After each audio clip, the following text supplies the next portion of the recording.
City Hall Community Meeting. My name is Victoria McGregor, and I'm the meeting coordinator. It's great to see you, and thank you for spending your Thursday evening with us. If this is your first City Hall Community Meeting, these meetings are meant to be a gateway between City Hall and Somerville residents. Staff have prepared updates for you on their current work, both in Ward 7 and citywide. There's also multiple departments here who are not necessarily presenting tonight, but have ongoing surveys and work that's going on, so please feel free to say hello and talk with them.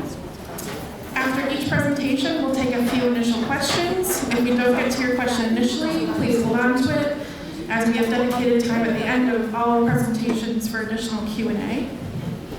I do want to note that tonight's meeting is being recorded. All meeting recordings will be available online at the conclusion of our meeting series after Monday, May 22nd.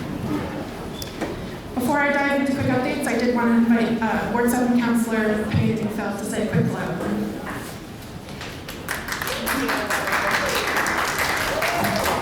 Thank you. Good evening, everyone. For those who don't know me, I'm Judy Penney-Neufeld, your City Councilor here in Ward 7. I just want to introduce myself. I will be here till the end and happy to chit-chat after. I'm here to serve you, so I have my cards and my contact information, so please feel free to reach out anytime. I'm here to be helpful and a resource for all of you. For those that don't know, I just had a baby 5 weeks ago, so I'm a little behind the emails. Thank you. My first time away from him tonight, so if I stop in the corner, that's fine. But no, it's good. He's home with Dad.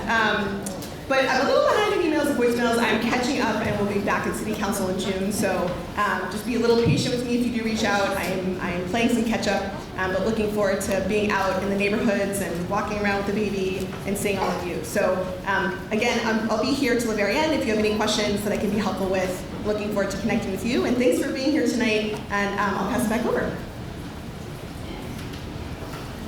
Thank you, Councilor. To jump into some quick updates. First, earlier this year, Somerville announced its first ever participatory budgeting process, which will allocate $1 million in funds for a variety of city improvement projects. Community members ages 12 and up can now submit ideas for funding online, by phone, by calling 311, and in person at City Hall and all library branch locations. The deadline to submit an idea is this Saturday, May 20th. You can go online to somervillema.gov/PB, and you'll find an interactive map with ideas submitted so far, and you can leave additional feedback. Ideas are going to be reviewed by budget delegate volunteers and presented to residents to vote on later this fall. You can apply to become a budget delegate online. The deadline for applications to become a budget delegate is also this Saturday. Over multiple weeks, you can go to the next slide, Nick.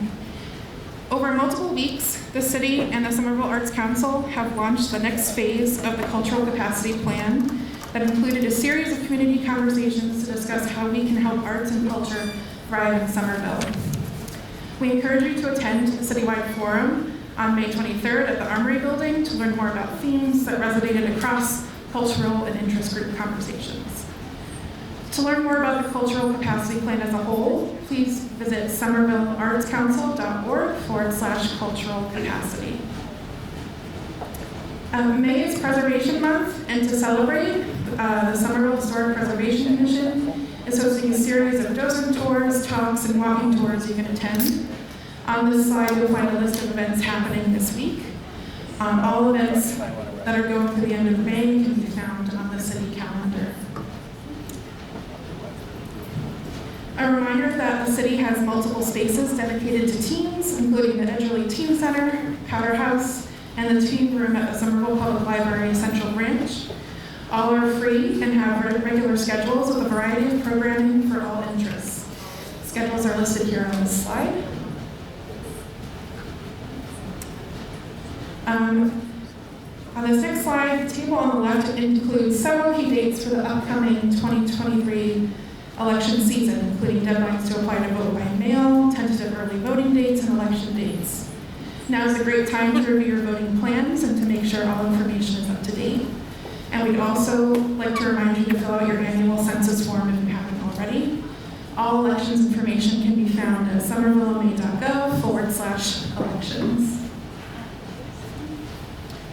Somerville's Anti-Displacement Task Force is expanding and is now accepting applications for new members to serve on one of 3 committees focused on residential, small business, and cultural displacement.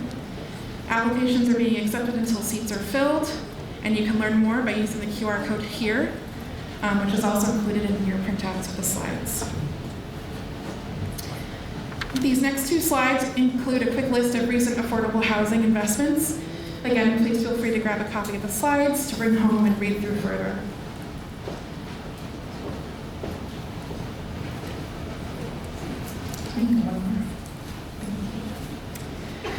The city has fully committed all $77.5 million of Somerville's American Rescue Plan Act, or ARPA funds. Not all allocations have been announced yet, but will be soon. And on this next slide, you'll find a list highlighting recent ARPA investments. If you'd like to learn more, please visit somervillema.gov/ARPA. That's ARPA. Efforts to maintain, improve, and modernize our city's infrastructure are underway across the city through Somerville's Department of Infrastructure and Asset Management. To highlight some planned construction projects in Ward 7, there's complete street reconstruction that will be done on Holland Street, partial paving on Teal Ave and Whitfield Road, and utility and intersection reconstruction on Powerhouse Boulevard and Alewife Parkway. On the construction page, you can also sign up for the monthly construction newsletter, which has relaunched as of last month. You can sign up to receive monthly email updates on work across the city on that construction page, which is somervillema.gov/construction. We recently received an update from the MBTA on the opening of the community path. The MBTA contractor is actively working on the remaining construction, which includes fencing, lighting, and grading. Work is scheduled to be completed in June of this year. And to keep up on all things community path, please follow the QR code on the slide. You can go back one. Thank you. After more than a year of community engagement, research, and analysis, the city has released its first ever citywide bicycle network plan. This is an 88-mile network, including a mixture of protected bike facilities, off-street paths, and traffic-calmed backstreet neighborway roads to be installed over the next 20 years. The city will continue to hold public engagement processes before installing any facilities identified in the plan, and expects to reevaluate it every 5 years. You can find future engagement processes will be announced through the city's main communication channels. To read more into the bicycle network plan and to learn about its development, please visit somervillema.gov/bike network. There's lots of fun and exciting events coming up this year, but I did want to highlight one that's happening relatively soon. Somerville's Memorial Day Parade will be on Sunday, May 28th, and it's back for the first time since 2016. The rain date is Monday, May 29th. The parade will step off at noon from Davis Square and will end at the Veterans Cemetery between Alewife Brook Parkway and North Street. The city's annual remembrance ceremony will immediately follow at the cemetery. You can keep up to date with all things Somerville by subscribing to our weekly newsletter. If you follow the QR code, it'll bring you to somervillema.gov/subscribe. On this webpage, you'll also find a list of other departments that have their own newsletters. We welcome you to subscribe to any and all that interest you. For those who prefer the web, the city also actively posts on 3 main social media feeds, Facebook, Instagram, and Twitter. Follow us on your platform of choice to get all city updates. This concludes our quick updates portion.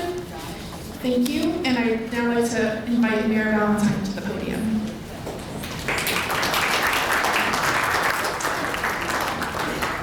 Good evening, everyone. It's so nice to see you. Thank you for coming.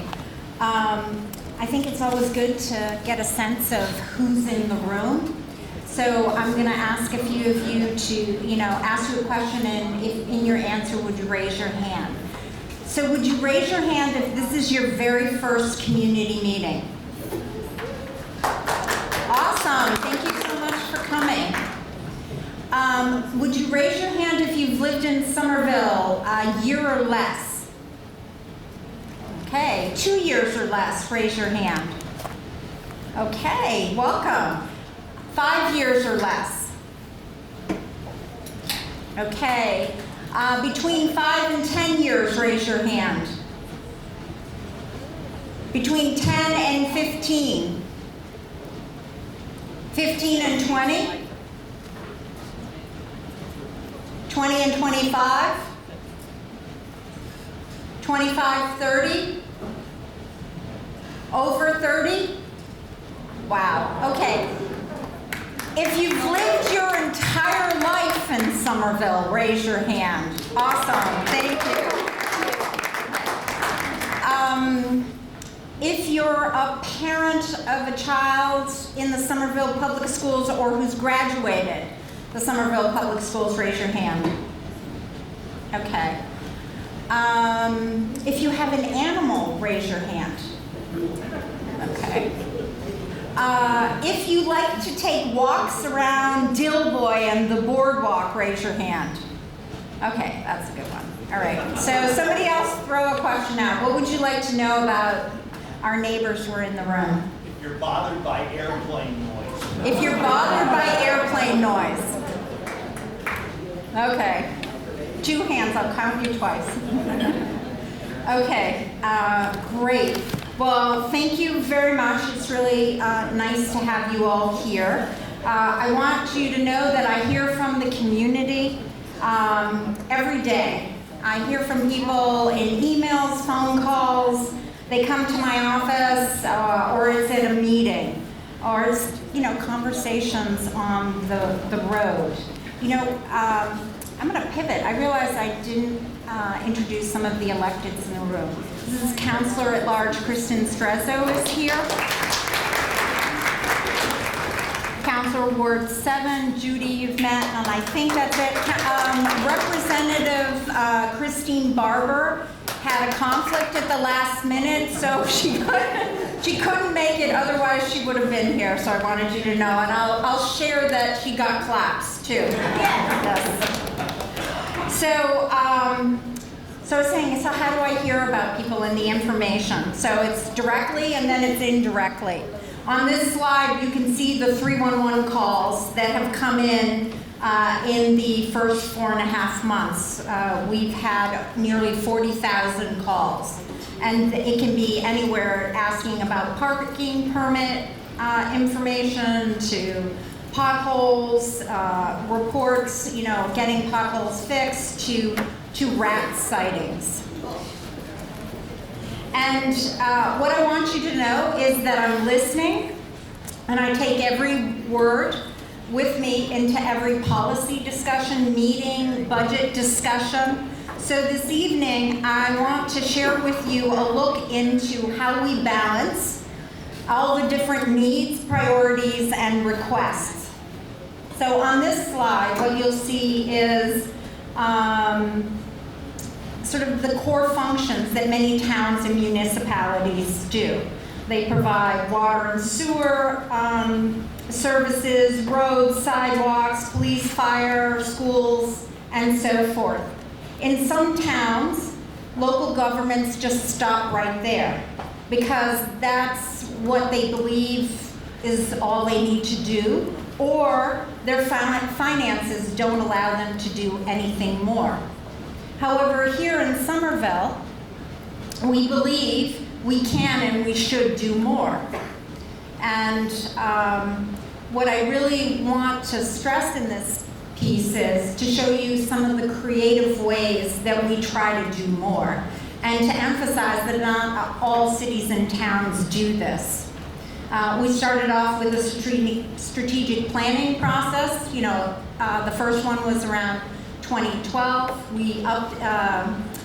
We renewed it in 2020 or 2019, and we've identified some really ambitious goals that were created by the volunteers in our community, the volunteers, you all in our community. And that's why, in addition to the basics, like the street lighting and the trash pickup, We invest in housing, climate change, Vision Zero, a pollinator action plan, and basically I could fill up this entire slide with all of the things that we like to aspire to do here in Somerville. So what does that mean at City Hall? It means that we spend our day focused on both the quality, core public services, and initiatives to invest in people and the quality of life and social progress. We spend a lot of time trying to think creatively to do more with what we have, not less. And that's how we get the depth and breadth of what the city does and has expanded greatly in the last few years. On this slide, what you'll see is a decade ago, our operating budget was about $185 million. Today it's about $308 million. A decade ago, we had over 24 departments. Now we have over 60 departments. We do face some challenges, though, to that growth. We are limited by how much we can raise. We don't have endless resources. Our operating budget can't increase more than 2.5% year over year plus new growth. State aid is declining in Massachusetts. In Somerville, we're receiving less net aid now than we did 16 years ago. And then, understanding where our money comes from, we also are pretty ambitious. We have a lot of goals. We always aspire to do more. More importantly, it's because our community is really compassionate, is really caring, and they want to make sure that we're not hurting. So in this next slide, it gives you a really high-level picture that shows the decline in state aid, that we've shifted to more reliance on property tax revenue. So back in 2007, 50% of our revenue was from property tax and 30% from the state, but now that's shifted. But fortunately for our residents, that includes commercial property tax, which has been growing by design in Somerville.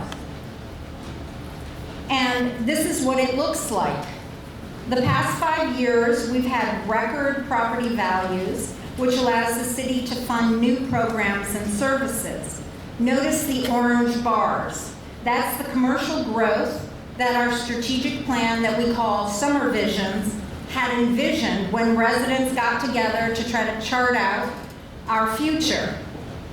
So this has brought in a new revenue stream that allows us to continue to invest without burdening all the residents. You do not see this in every community. Somerville had the third most new growth in the Commonwealth in the last fiscal year. The biggest impact we can have on the people who live here now is to diversify our revenue. For us, that's new revenue in the transform areas where by design we've said we want commercial. That creates new jobs for people, and it allows us to do more for our community.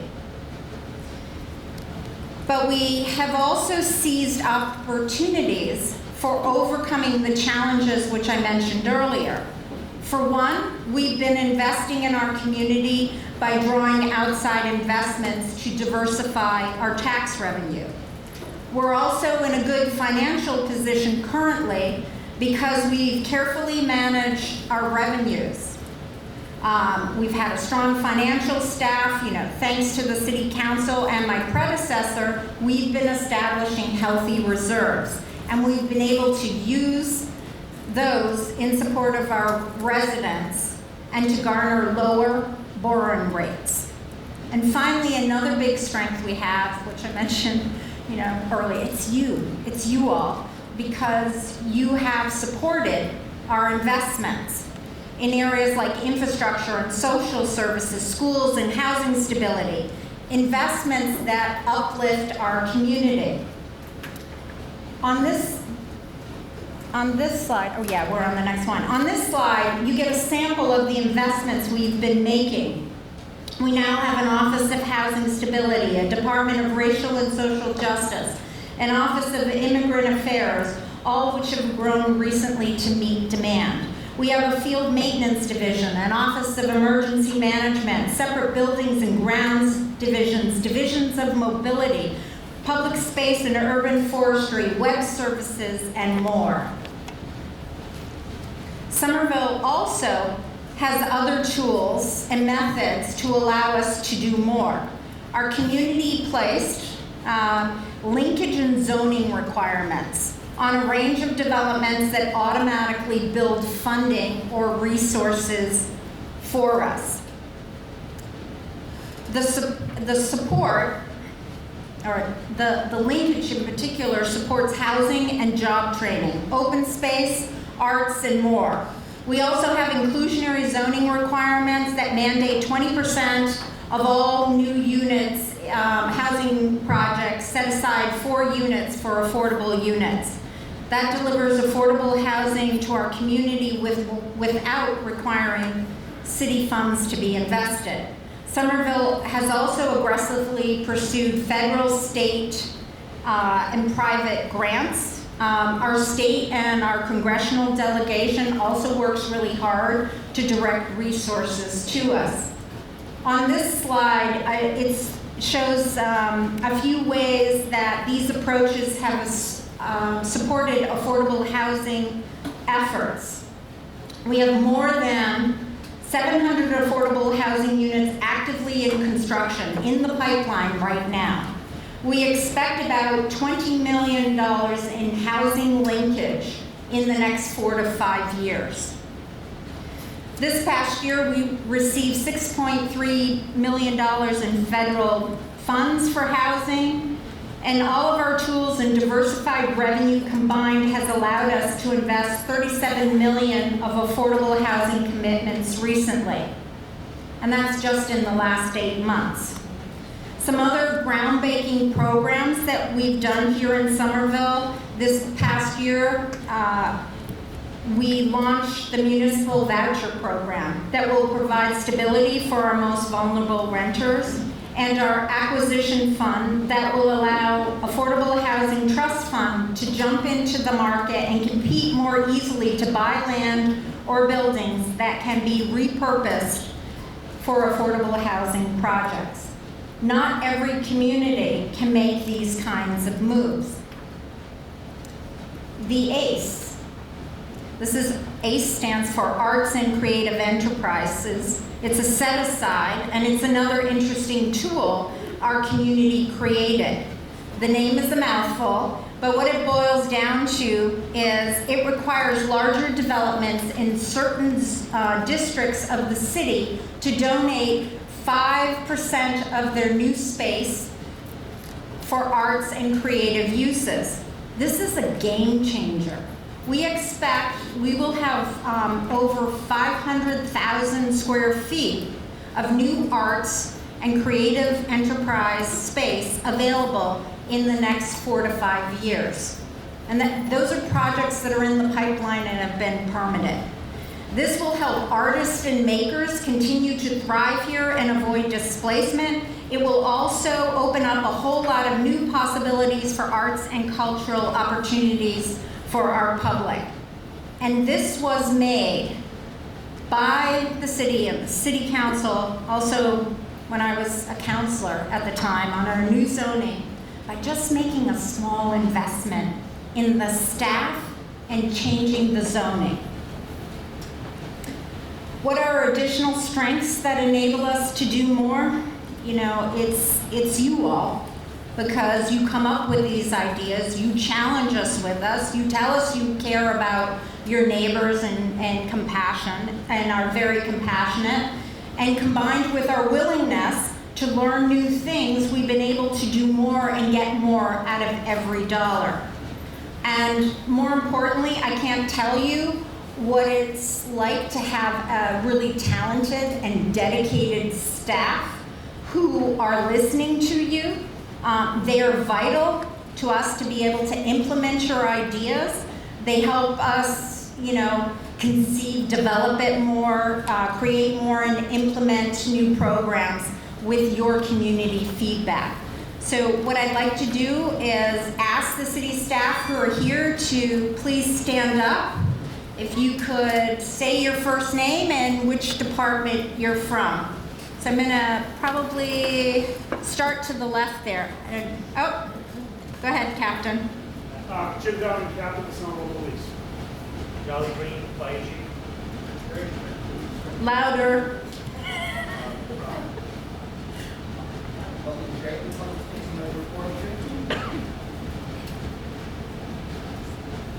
Yeah, I guess that's me, Elise Belarge, Office of Sustainability and Environment. Rebecca Wright, Engineering. Louise Taylor, Communications. Adrian Pomeroy, Americans with Disabilities Act Coordinator and Department of Racial and Social Justice. Good evening, everyone. Buenas noches. Denise Molina Capers, Director of the Department of Racial and Social Justice. Kate White, Mobility. Adam Linsky, Oil Division. Sarah Lewis, Director of Planning, Preservation, and Zoning. Planning, Preservation, and Zoning. Shadi Solomon, Economic Development. Colin Ziegler, Inspection Services Department. Ashley Salutis, Regional Council on Aging. Paul Goldstein, Housing Division. Excellent. Nicholas Salerno, Relations. Awesome, thank you.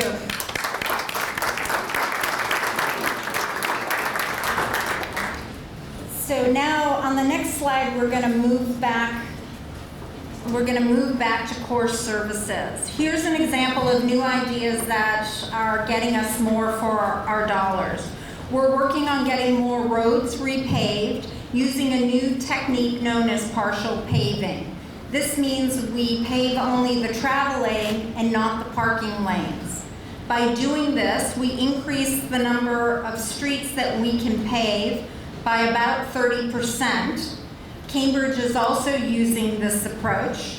I know some of you might not be so happy with this method, but it helps let us stretch our dollars and resources so we can do more.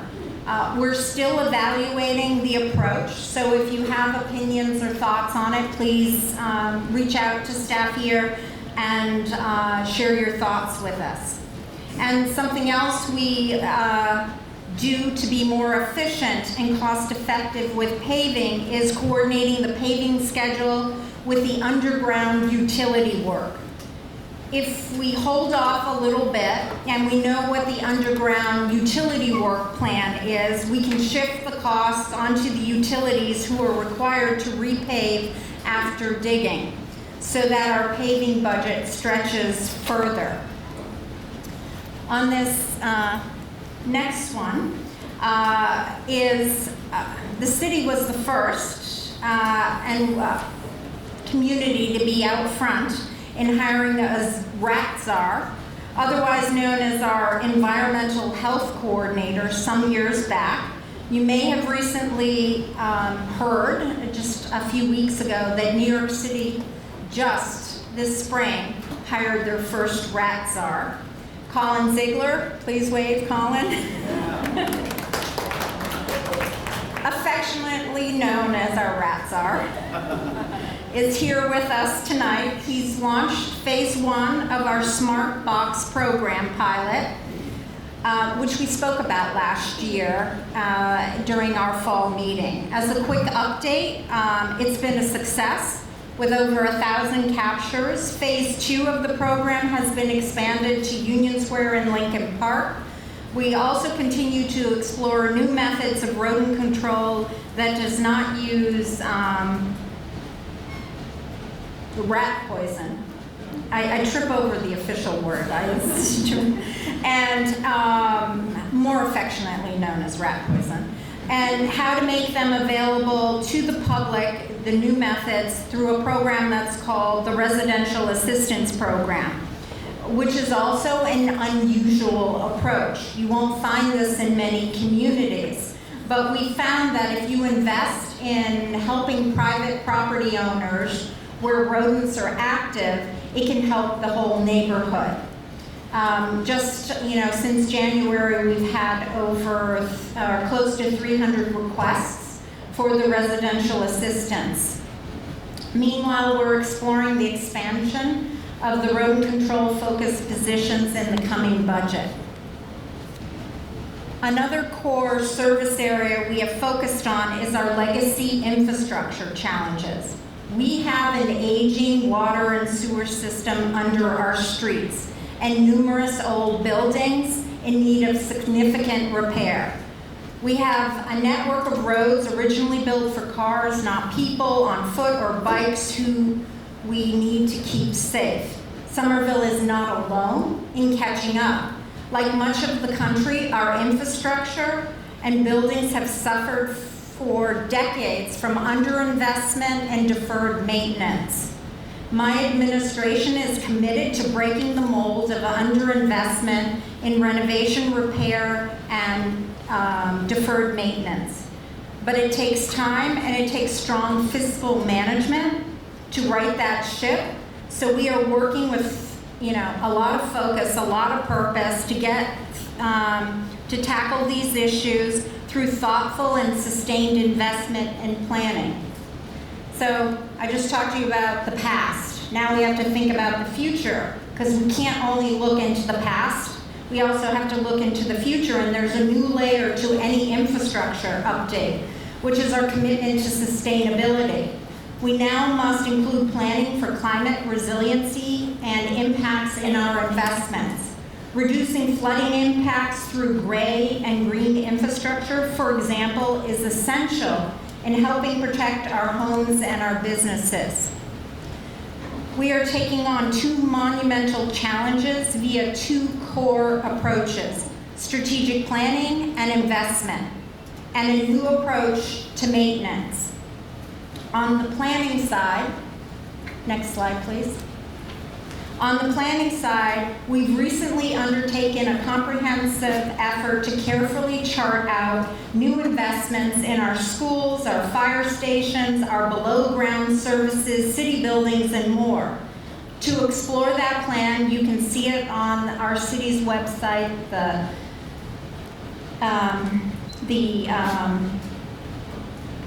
The address is somervillema.gov/CIP. CIP stands for Capital Investment Plan. We know that major renovations and construction projects take time, and we need city infrastructure to serve the public safely while our work is planned and completed.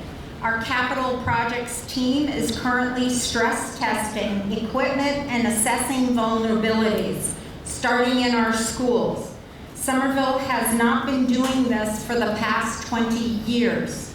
We started that this year in FY23. Thank you. We have committed to increasing systems monitoring and replacement. This is just, on this next slide, is just a quick list of infrastructure projects currently underway or in active development, planning, or review. Somerville Avenue utility and streetscape improvements. Spring Hill sewer separation. Somerville Avenue pump station, Poplar pump station construction. Powderhouse Boulevard and Alewife Brook Parkway intersection, Pearl Street reconstruction. We just submitted 2 letters of intent to the Massachusetts School Building Authority for the Brown and the Winter Hill schools to begin the process of either renovation or rebuilding. We also just released a bike network plan, which accelerates investments in Vision Zero infrastructure. And finally, there's the Highland Ave sewer separation streetscape redesign. But as we do the core service work, investing in our fiscal resources, I want to close with a brief overview of additional work we are doing in Somerville to invest in our people. We've upped our climate action plan and launched an update of this plan this week. Last year's budget, well, it's this year's budget, had a historic 10% increase for the Somerville Public Schools, which was really important to me. We've never done that in the history of Somerville, and we were the only municipality in the state. And it's now in use, serving our youth in multiple ways. We've issued a comprehensive community survey to inform our ADA planning. We've developed new protocols and opened our first ever emergency overnight warming center for our unhoused population this winter. We've expanded staffing and services for our LGBTQ community, language justice, racial and social justice, and in-person outreach in our community. And we've pushed out funds to small businesses to help them recover from the pandemic. And a few things that are coming up next. We're ready to open a day center for our unhoused persons. We're preparing to launch a universal basic income pilot. We're moving towards opening the Massachusetts' first supervised consumption site to prevent overdoses. We're launching a new gender wage gap effort to take on wage disparities and hold low-income women and their families down. We supported strategic planning for the Women's Commission, and we are launching a strategic planning for multilingual services as well. So with that, I just want to say thank you very much for listening. I can take a couple of questions now if you like, or there's certainly Q&A at the end too.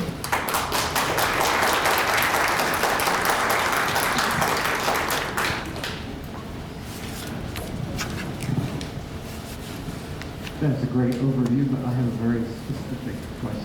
Okay. Holland Street renovation. Yes. Each end of it has not been completed as of last season, and I was promised by the city employee that it would be done this year. But we proceeded to do the striping in the Teal Square end before the paving project. Anybody know what the status is of that? Sure, I can have someone talk about that. I would like to share that striping. We couldn't hear it. Sorry, I thought it was working, the mic. It's working, but we can't hear you. It's very muffled. How about if you stand up? I'm Not sure how to make it clear, or maybe I should just not. No, it won't catch on the camera, so really put the microphone up to your mouth. Okay, I'll try again. My question is about the Holland Street repaving project, which was not completed last season. There were two ends that were delayed in deference to businesses who were affected by the pandemic. They needed to have their sidewalk restaurant. Now, in the Teal Square end of Holland Street, the striping for the new plan with the bike lanes is proceeding, but the paving hasn't been done. So that seems backwards to me, and I wanted to confirm that the paving project will in fact go forward. Adam, can you answer that? Yeah, so on the exact contract. Yeah. You guys can hear me all right? All right. So yes, the paving will happen. We had to push it to the next contract, so that is currently, that bid process is wrapping up. We did stripe it, but we will be coming back to pave it, pave those sections that were not paved either later this year or sometime next year. It's a 2-year construction process, but it will be done. So 6 years altogether on Holland Street. Well, we had a pandemic too. So I will say what I've learned through this, and thank you, it is frustrating, is that the striping is a different contractor than the paving. They're two separate, and that striping contractors are few and far between in the state of Massachusetts. And it does, so just to share that that's the old contractor.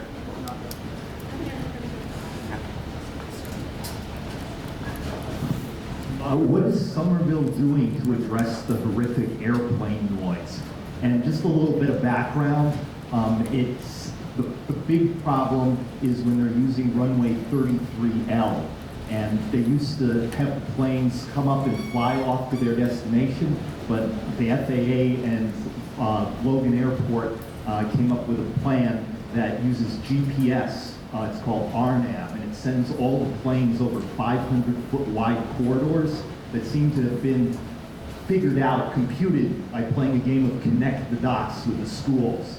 So when they come up off of 33L and they go over 10 hills, then they take aim for this Medford Andrews School, and then it's Tufts University, then it's this school that they're coming over on top of, and they continue out like that. And the planes start at 5 a.m., they built up to as many as 1 a minute until 12:30 at 8 a.m. and then you don't even have 4.5 hours worth of sleep because sometimes there'll be 7 planes between 1 and 2 a.m. It's usually less than that, but the fact that you're getting woken up at all is horrible.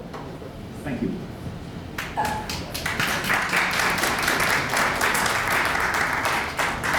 Thank you. I agree. The noise is not good. So I have talked with our federal delegation and met with them.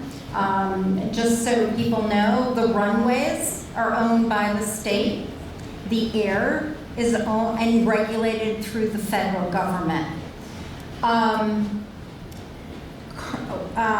So I have had also residents come in and meet with me in City Hall to talk about it. So I've passed all that information over to the feds and hoping that, or our federal delegation, that they can, push and improve as much as possible. We also have a representative, a resident who lives in the city of Somerville who represents us on these various boards. He has actually gone out to give more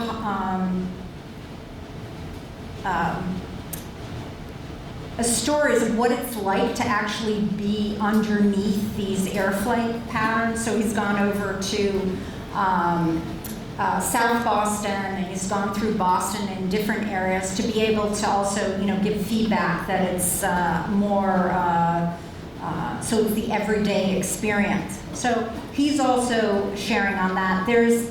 The feds have heard from us enough that they are taking actually testimony for 4 nights. One is tonight, and there's 2 more meetings, and they want to hear from the residents. They're going around to the 20 major cities that are affected most by this air noise, and they are, they're collecting information now. I agree with you, it's not an easy fix. One of the first things I did when I was elected to be a city councilor almost 10 years ago is I went to Senator Markey's office and talked with him, about it to see what they could do. The city of Somerville also sued Massport because of the construction of the runway. We're still in the process. What I would encourage is that I can share this with you, but on Tuesday, May 23rd, on Thursday, May 25th, next week, it's an opportunity to talk to the feds and give them your experience. There is understanding there's some public health issues here, but actually remedying that is, they're still figuring that out. I've also heard that there's going to be construction on runway 33L, and that will probably put that runway out of commission for a little bit. I believe that construction's supposed to start, I know, in about 6 months' time. I don't know how long it'll take them to finish it, but that's the latest update. But we've been very assertive and trying to follow up on this, even to the point, as I said, our representative that represents Somerville has been out. We've been talking about really trying to feel what the experience is so we can have a more robust conversation, and we're just not always talking numbers, but to be able to say this is the experience for people on the road, on the ground. Mayor, we have 2 final questions. Again, I just want to remind you all that we do have dedicated time after all presentations for Q&A, which will include Mayor Valentine. Good evening. My name is Jerry Avelino. I've been a resident of the city of Somerville 68 years next month. I have some public safety issues, mainly the bike lanes. Just a question. College Ave and Curtis Street, for example, in our ward. On one side of the street is a bike lane. On the opposite side of the street is a marker in the middle of the road for the bike lane. So is it safety for the people to use the bike lane on one side, and it's not safety for them to drop the pedal up the middle of the street? My other question would be the bump outs, one on College Ave in front of a church. How sad to think that there might be a funeral, placard hearse in front of, the other bump out on Holland Street. What are the purposes of those? And last but not least, public safety on the corner of Curtis Street right here, 150 feet from the school. There used to be working lights. There are now stop signs, which are fine. 3 weeks or 4 weeks ago, the city DPW came by and they cut the light poles. So about 18 to 24 inches off the ground, there is a pipe, uncovered, sharp edge. Somebody if it falls on that, one of the students, there's going to be a problem. Thank you.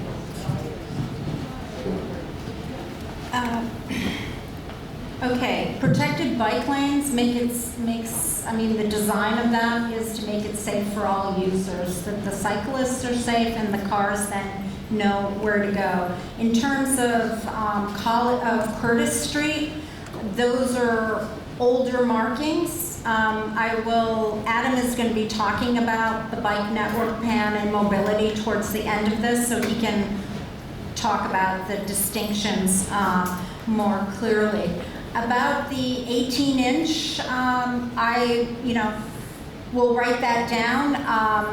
What I've seen the city do in the past is they don't put it flush down. Yes, they do it a little bit higher, so somebody doesn't trip if it's 2 or 3 inches off the ground, and they should be back to remove them as soon as possible. But we'll put it on the list, and also you can always, when you see these things, you can call 311. You can put it in or use the app. But I can get more specific information for you, Jerry. As far as the bump outs on Quality Avenue, I'm sure that throughout the city, but now what is the purpose of those bump outs? So it's bump outs, those are at the pedestrian crosswalks, right? So when, if I understand it correctly, he's talking about the cross on the sidewalks, right? So the idea is that, Bump outs. yeah. It's like 15 feet off the curb. So we're trying to make the streets and the roads as safe as possible for everyone. The bump outs gives the pedestrian the opportunity to walk out a little further and see if there's a car or coming in order for them before they then cross the street. It's a safety reason. So then why aren't they at every crosswalk? Thank you for that. You gonna pay for it, man? It costs a lot of money. I love it. Why, I'm just asking, Who's gonna pay for it? why do you have one here and one there? Who's gonna pay People for are it? constantly crossing the street. It's a great question. Many times, Adam, you could probably talk more specifically. They try to phase things in. It might be because there was work going on there, or it could have been that there was, a lot of crash data there, that it was there. What the long rollout plan is, Adam can talk about in more detail when he comes up. Sorry, I'm punting a lot of this to you, Adam. Thank you. One final question, and then we're going to be respectful of everyone's time, move along with presentations. Madam Mayor, I saw the numbers you put up there. My name is Billy Toro. I saw the numbers you put up there, especially the $20 million. I'm just wondering, the lawsuit that Somerville got slapped on, and we lost on Monday by the jury for $35.3 million. How do we plan on paying that? How do the taxpayers plan on paying that? And that was for the public safety. That is in process. We're still discussing that.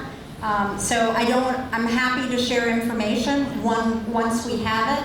Just to note that is a process that's managed through the SRA. That's the Somerville Redevelopment Authority. So I don't know what all the outcomes are from their meeting. When I get it, happy to share it with you. Then you asked about the $20 million on No, I said, I saw the $20 million and it was impressive. But how do you plan on paying the $35.3 million once we have to pay it to the developer? So what Mr. Toro is referring to is that the city of Somerville, back in May of 2018 took 90 Washington Street, which is over near McGrath in Cobble Hill area of East Somerville, as a plan to redevelop the police headquarters, Engine 3 Fire Department, and other programs which could be ground floor commercial and mixed-use development up there. The city paid the property owner money, and it was a little over $8 million.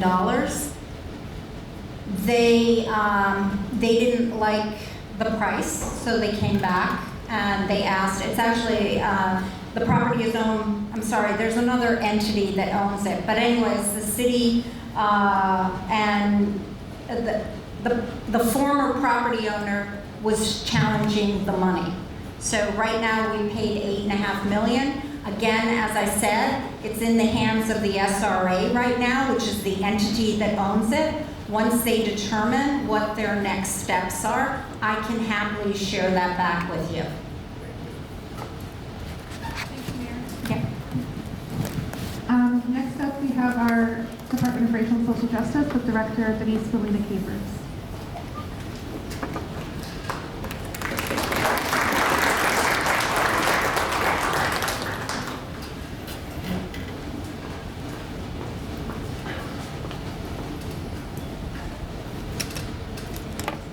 Good evening, everyone. Buenas noches. Good evening. Sorry, it's the teacher in me. I need to hear a response. So we are very excited to share some updates on behalf of the Department of Racial and Social Justice. As you all know, we have finalized collecting survey responses for the Public Safety for All survey.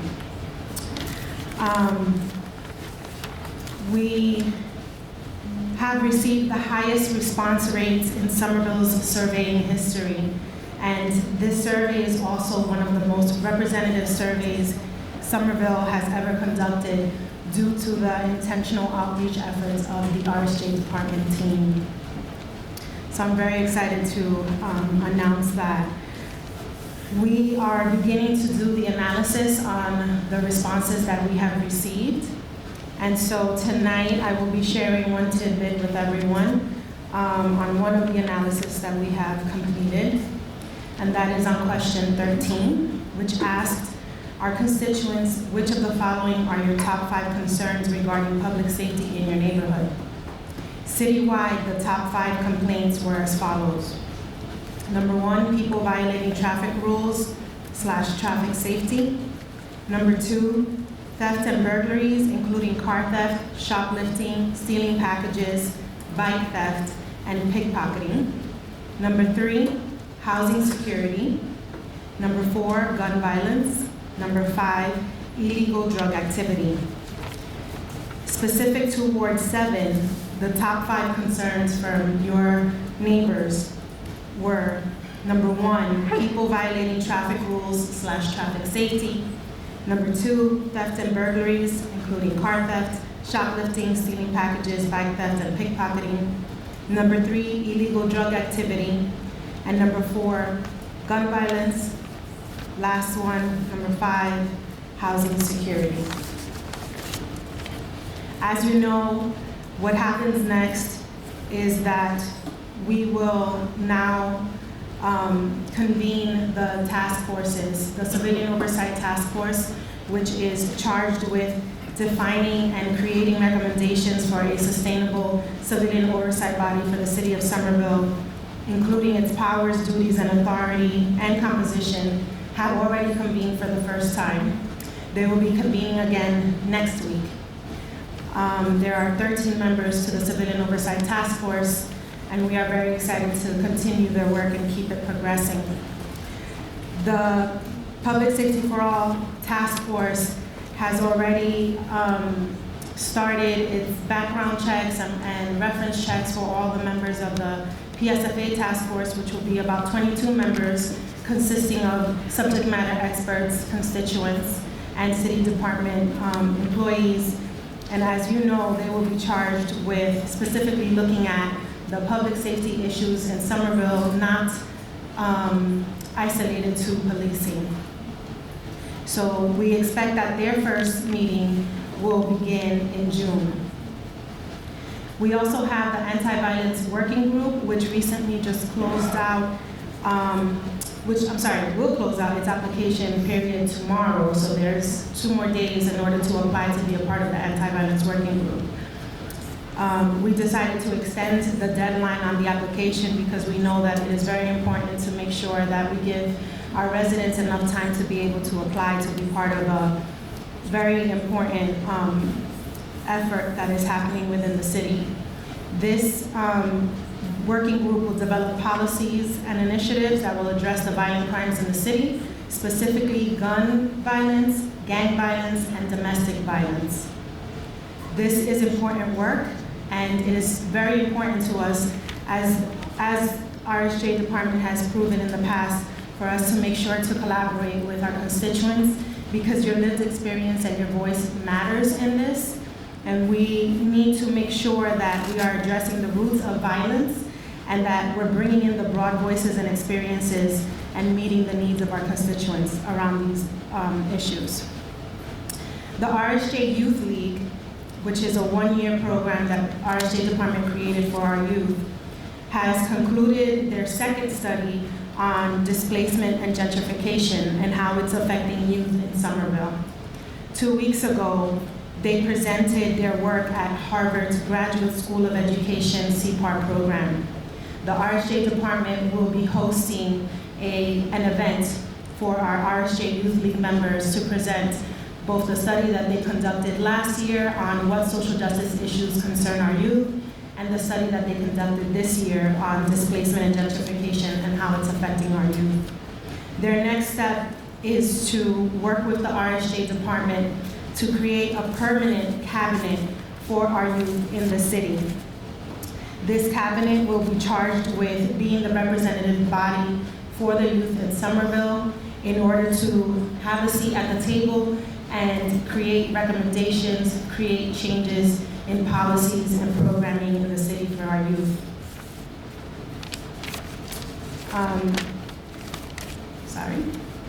All commissions have open seats. The Human Rights Commission, the Somerville Commission for Women, the Somerville Commission for Persons with Disabilities. They are recruiting, and all seats will remain open until filled. And with that, I will take any questions.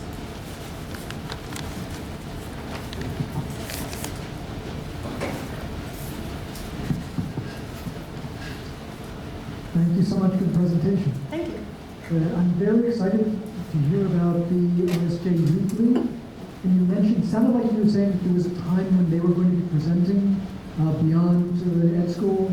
Is that a public presentation that any of us can come to? And Yes. so when and where is it? Yes, we are planning that with them now. They're finishing up their work with the Harvard School. And so after that, that's the next step for them to plan that presentation. As you may imagine, they want to practice. Any additional? Morning. Hey. My question for you is, in terms of racial social justice, I know that living in the projects has its ups and downs, and I think it's totally related to racial issues. And I was wondering if we could sort of think about forming some type of vehicle repair contract with the high schoolers to make it more affordable for low-income people in the projects to get their cars fixed, especially when the roads there, for lack of a better word, they suck. And we don't have money to like immediately repair struts, things like that. So I was just wondering if that's something that you could consider and think about. Thank you for your question. Absolutely. We are, yes, that's a very good question. We are currently in conversation with the co-op program of the high school because there are other ideas that we wanted to just collaborate and processing with them. So I will definitely bring that up as part of our conversation. We can take one final question for Denise, if there's any. Oh. Hi.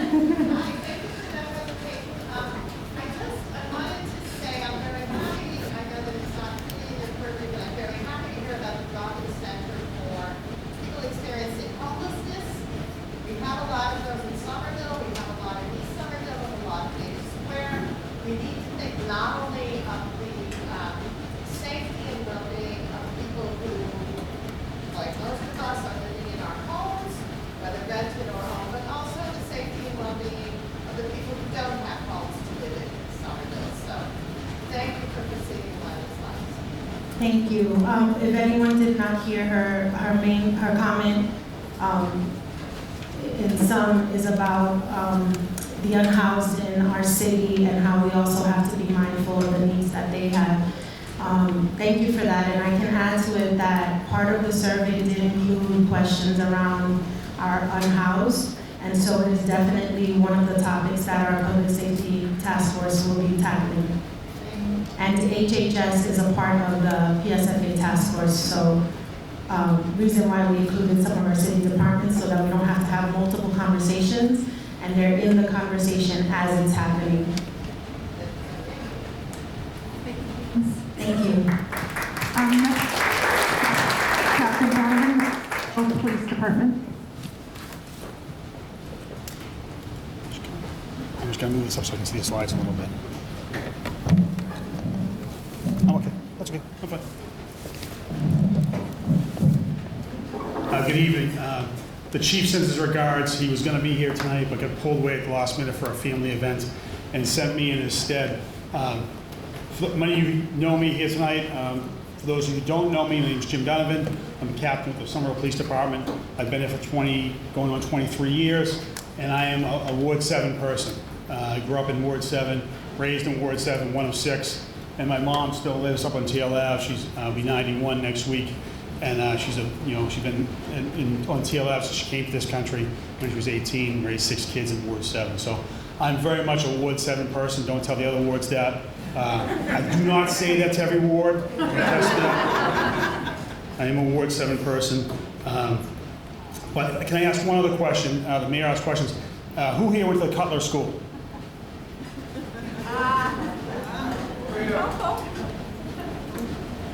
Four of us. Okay.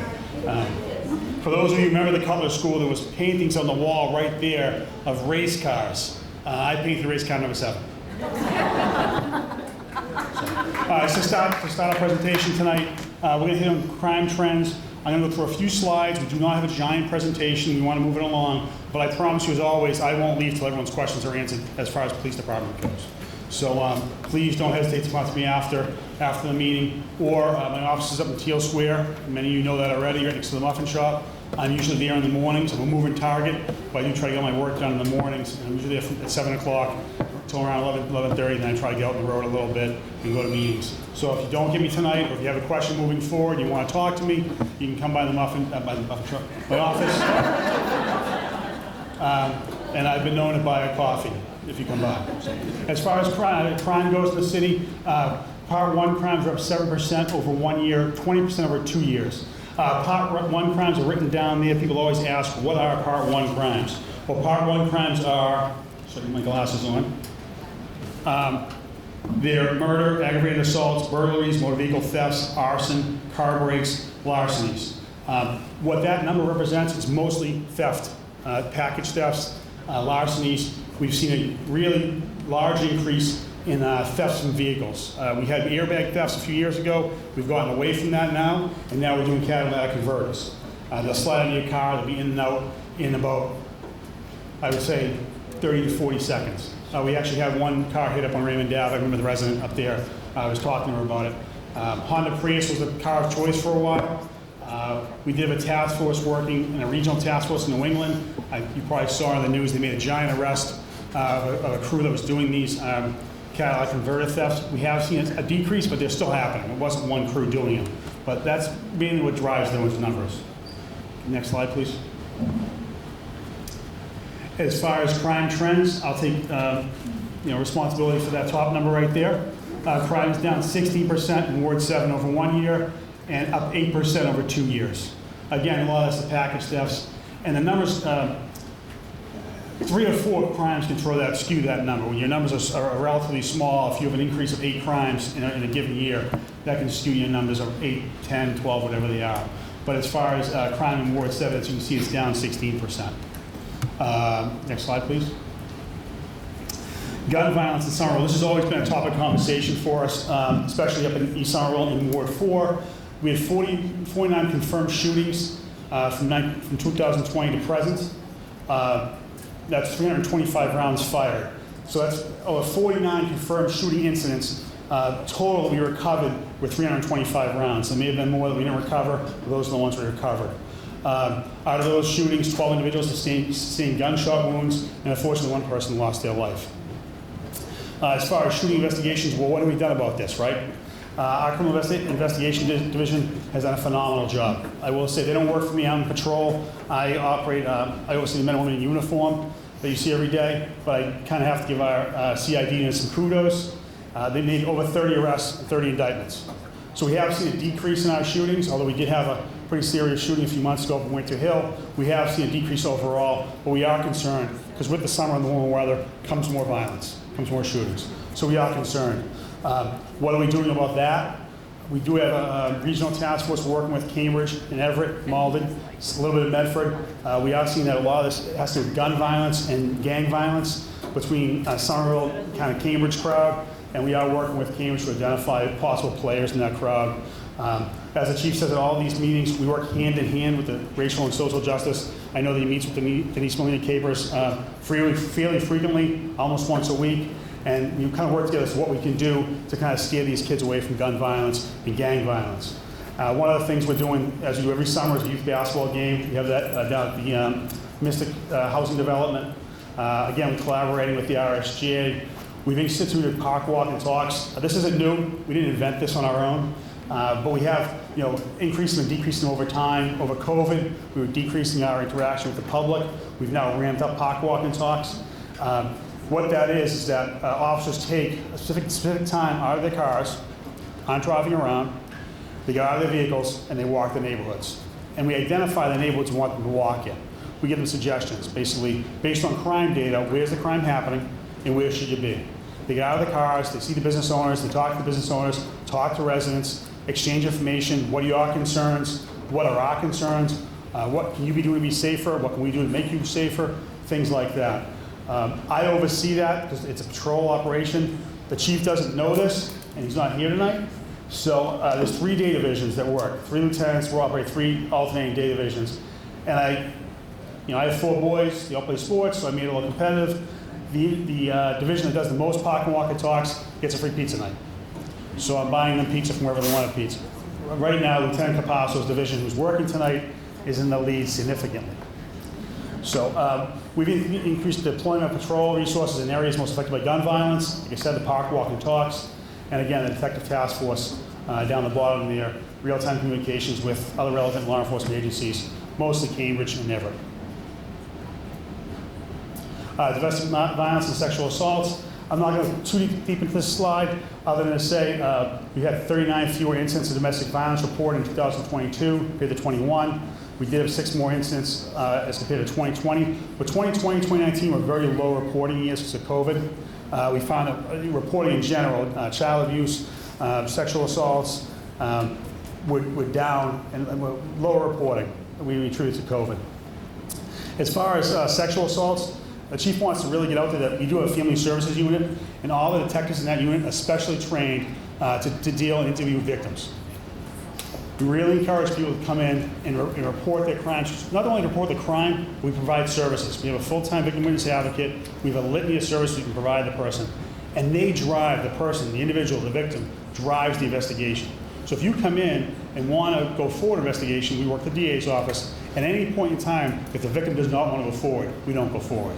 So the victim drives this whole process.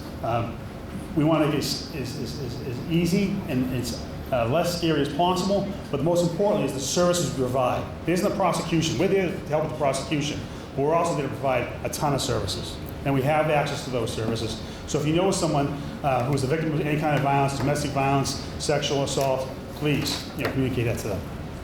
And the last slide here from the Somerville Police is just a number of phone numbers that we provide. They're in your slides for different services that we have access to and we do have connections with. So I'll take a few questions. I know I talk fast. I'll take one or two, but I said I'll be here all night. So fire away. So due to the survey results, I have a question about traffic safety. Yes.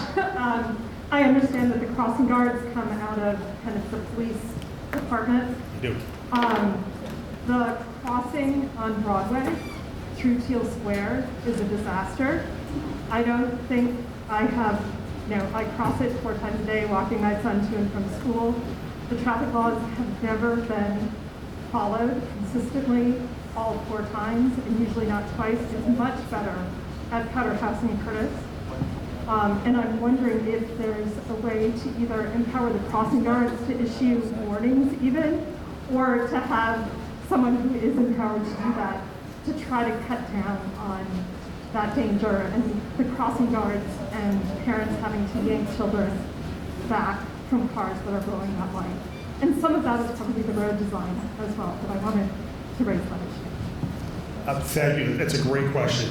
It is all road design. It's their fault. That's because Brad's not here tonight. But no, you're absolutely right. That's what my office is. I see it. Your crossing guard is awesome. She's terrific, and I talk to her all the time. She is a wonderful person. I think she lives on Electric Ave in Westminster Street. We talk all the time. It is a bad intersection. Poorly designed. True, and that's no one's fault. It's design that's been there since I was a kid I'm not gonna tell you how old I am, but for a long time. You have Holland Street, you have Broadway, you have Curtis Street. It's a tough design. Hopefully, mobility can look at it at some point. Crossing guards, people have always asked for more crossing guards. It is so difficult. If you know anyone who wants to be a crossing guard, grab me tonight. They don't make enough money. It's only in the morning. It's in the afternoon. It's a very tough job. We can't find people to do crossing. So we'd love to have more crossing guards. I think adding crossing guards always helps.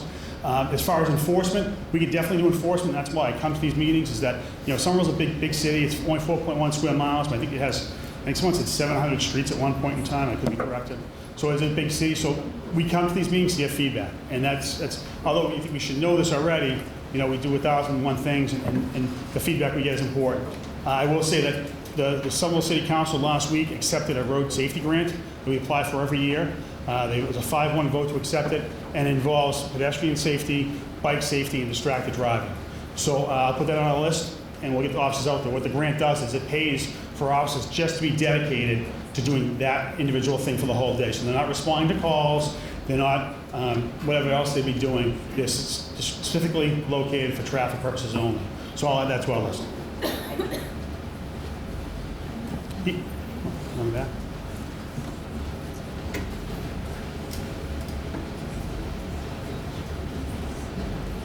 Oh, there we go. This will be an easy one, I think.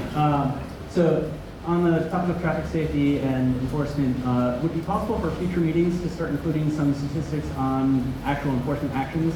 I see several police out all over the city. Unfortunately, they're mostly standing at construction sites, just directing traffic, and everyone's like, oh, there's a cop moving really good.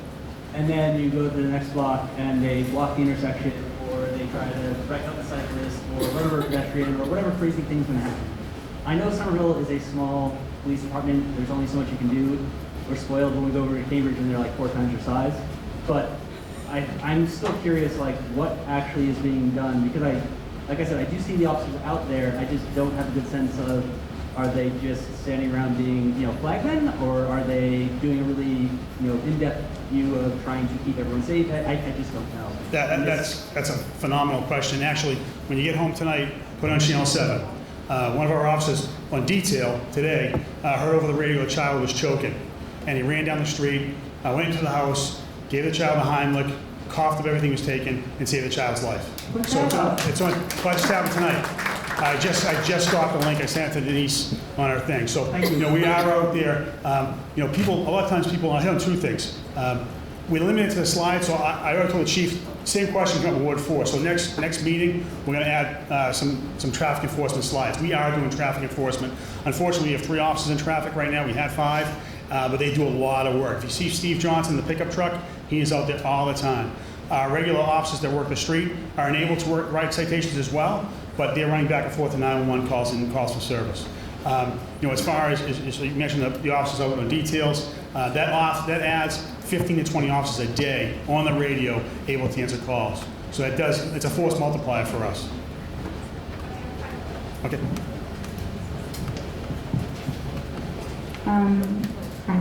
Hey, Jess. So I have run into this issue so many times, and I understand that it is not a police department issue. What I'm referring to is the lack of enforcement at the Housing Authority parking lot in Clarendon. So last night there were 4 residents, myself included, who had nowhere to park. And right now, on the street parking is very limited. You're lucky if you find a spot. But when I called the police, they sent an SPD officer. I guess housing was not either there or busy or something.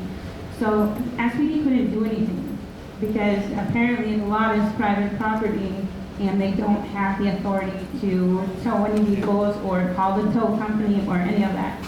So between the hours of whenever the housing police feels, that they need to be working what is beneficial towards, housing residents, and when they are not working and we are left with responding officers from the department, we don't have anybody. There's nobody, right? Unless somebody is like, there's a crime being committed. So what are we supposed to do as residents? And I understand this is not a department question, this is a housing authority question, but I know that the city is in charge of the housing authority, and in some way, shape, or form, funding comes from somewhere. The housing authority should not be called the Somerville Housing Authority if it's not part of the city. So let's change the name if that's the thing. Okay. We're left without parking spots. SPD can't do anything about it. Residents can't do anything about it. What is going to happen, and I'm sure you've seen plenty of cases, is people get their tires slashed, people get their windows knocked out.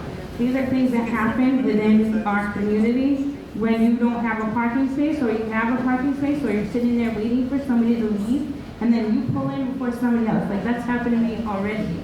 Twice, actually, I've had my tires slashed. So what can we do as a city to make sure that SPD can do something about it, right?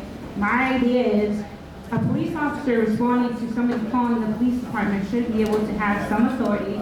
If housing authority police are not, if they're in their own, I don't even know how to describe it, if they're in their own criteria of police officer, and they have more authority to do what they're than you do and what you're doing, okay? What are we gonna do to make it so that you guys are on the same level? Because honestly, I consider you a higher level. You should have that authority. Is there a way that the housing authority can make it so that you can tow cars? Because I don't want to park on the street and get my car broken into. I don't want to park in a lawn and get vandalized because somebody, was too slow. What can we do? What can we do as a city? What can the housing authority do, right? The line that they gave us to call to have a car towed is the police department. We don't have a phone number for the housing authority for police. It is the police department. So it's just some confusion. We need clarity. We need something to change. And, don't park in our parking lot. And I'm talking this whole room and everybody else who didn't show up. Don't park in our parking lot because we're the ones who get tickets. We get tickets. We are the poor community. We have to work the same as you, but the difference is we're not going to be able to get our car out of the lot at the same time that you are. And that fee that we have to pay for the $50 of not having this and that, parking permit, hurts us a lot more than it hurts you guys. And that's just plain and simple the way that it is. So what can we do? Just, it's a good question. We had talked about that. We're not authorized to tow off private property. And the housing authority, unfortunately, is private property. You shouldn't get, just like if someone parked in your driveway, it's a trespass tow. We can't go on private property. If someone parks in your driveway, it sounds crazy. If someone parks in your driveway and walks away, we can't tow that car. You have to call the tow company. They'll come, they'll tow it. They'll tow as a trespass tow. We're not authorized to tow off private property. Sure. Add something on this. I know many people think that the Somerville Housing Authority is owned by the City of Somerville. It is not owned by the City of Somerville. It is state property. It just has the prefix Somerville in front of it to designate that it's in Somerville, but the City of Somerville does not own the property or any of the housing authority property. Why do we not have state troopers respond to incidents, and why do we have Your landlord is the housing authority. I don't actually know the answer to that, but if you're having problems on your property, talking to your landlord, which is the housing authority, is the one that can help you with the parking on site. I'm gonna be over there. Anyone has any questions tonight? Grab me in the wheel. Thank you. Thank you, Captain. Next up is our Public Space and Urban Forestry Division, Director Lisa Olivera.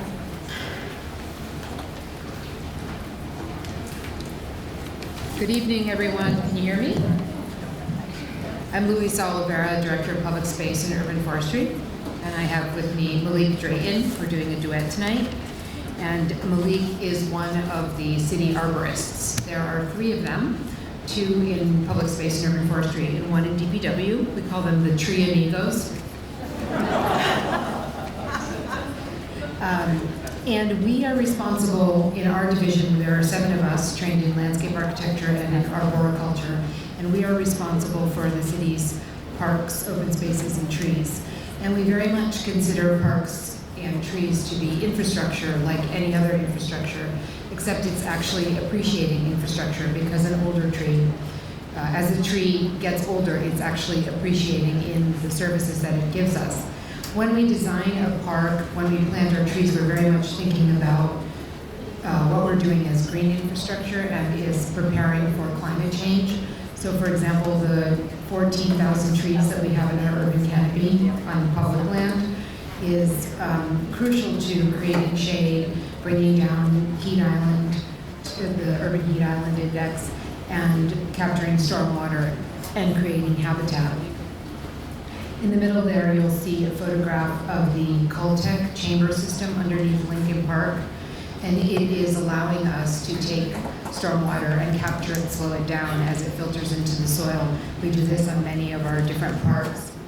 And then the third picture that you see there is we are presently working on a pollinator action plan. It's the only one that we know of in such a densely populated city. Some towns have them and some European cities, but we are looking at ways to maximize the habitat for native birds and pollinators. So all of this to say that we very much look at our work as infrastructure and green infrastructure that is helping to build resiliency in our city.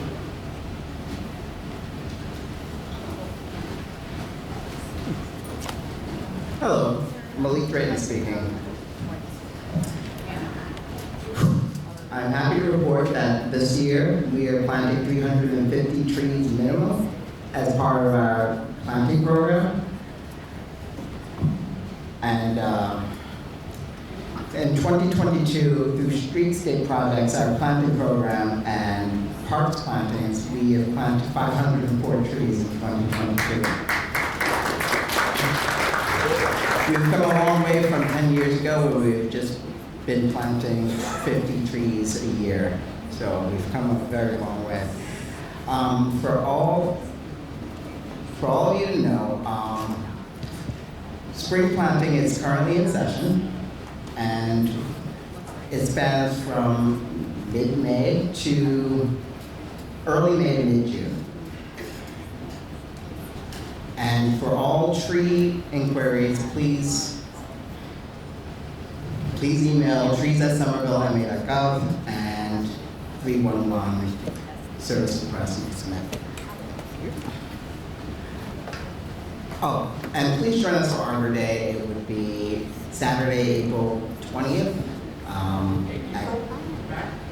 Huh? Oh. Whoops. All right, very nervous here, so guess I'm not hiding that. So this Saturday, May 20th, 1 p.m. to 3 p.m. in Glen Capuano Park, or Glen Capuano Playground, more specifically, please join us for Somerville celebration of Arbor Day. Thank you. This is really devastating for poor Malik, that's why we make him do it. He feels more comfortable in the urban forest than up here. Back one. So a couple things I just wanted to mention about the trees. There is an Adopt a Tree program that's done in partnership with the Urban Forestry Commission. So if you see on the new trees there's a tag with a QR code, you can become a steward of that tree. In the summer when you see those bags, please do fill them. And people will ask, why are they not on the trunk and on the sides? They're still getting watered. Nobody was out of their mind that day. We did it intentionally. So please feel free to water those, especially in the hot months because it is so hot and they really do need water. The other thing about trees and more trees and how we are ramping up our program is that we want more trees, we also want more open space. And if any of you participated in the Summer Vision long-range planning process that went on, increasing the acreage of open space was a very important community value. And so we just want to give you a little bit of a report card on that. So since 2010, we've added almost 21 acres of open space, and that is from expansion of parks, new acquisition, and some of the redevelopment, some of the work that is in progress. If you've been, for example, to the Healy, the ribbon cutting for the Healy Schoolyard is on the 26th. You will see that the expansion of that schoolyard. Every chance we get, if we can expand, we will, or if we can acquire property. And the other thing that's very important is that we have right now a projected potential of 60 acres of open space that is coming from development. And that is because our new zoning code creates a requirement that a percentage be given over to open space. It also gives our department a lot more power in terms of the types of open spaces that are built. And we work very hard to press developers to build something that's going to serve all of us, not just what we call a latte park, where you feel like you have to go and buy a very expensive coffee to sit there. We want our parks to be used after 5 when the lab folks have gone home, and we want them to have active activities for residents and families. So we work, developers don't always like us, let me leave it at that. So the next slide then, just to give you an update of what a park project that's happening in your ward. Here we are, West Somerville Neighborhood School, West Somerville Community School. So we have been working on this park for some time now, and it's being done in phases. So the top phase has been finished. If you haven't been up there, please go. The park, the schoolyard itself includes a very small turf field for gym for the kids with a bottle filler, a natural play area, and then court games, a multi-sport game for kids to play during recess, as well as permeable pavement. In this project, we go from 11,426 feet of permeability to 23,151. So again, kind of trying to capture as much stormwater as possible. There are 27 new trees in this project. There will be planters, bike parking, sidewalk, and an EV station up the street. We project that this project should be done for the opening of school in the fall. So very exciting for all of the students that go here and for the neighborhood. So I get to take, or let's make Malik take 2 questions.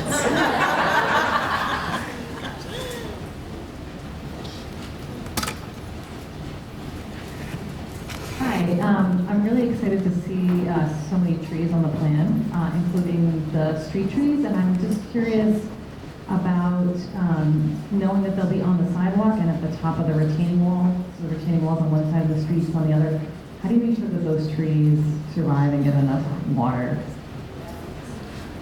All right, so there are gator bags On each of the trees, you may see these little green bags. They hold 20 gallons of water, and they are often filled up by our contractors, and these trees are under warranty for 2 years. So please report trees that you find dead or declining to 311, and we will have them replaced by our contractors.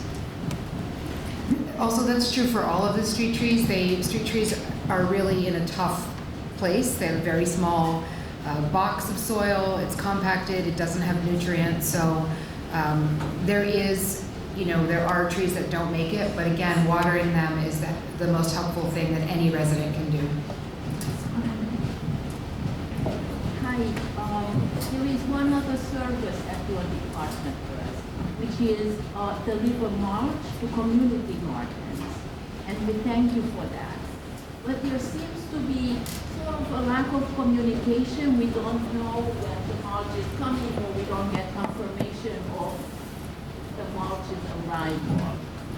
So we don't actually deliver the mulch. The Department of Public Works does. The mulch is coming. The mulch is coming. They have recently turned the water on, and there is going to be a delivery of mulch. We don't have an exact mulch. We don't have an exact date, but it is coming. Do you have an exact date? No. Liz, we have a final question over here.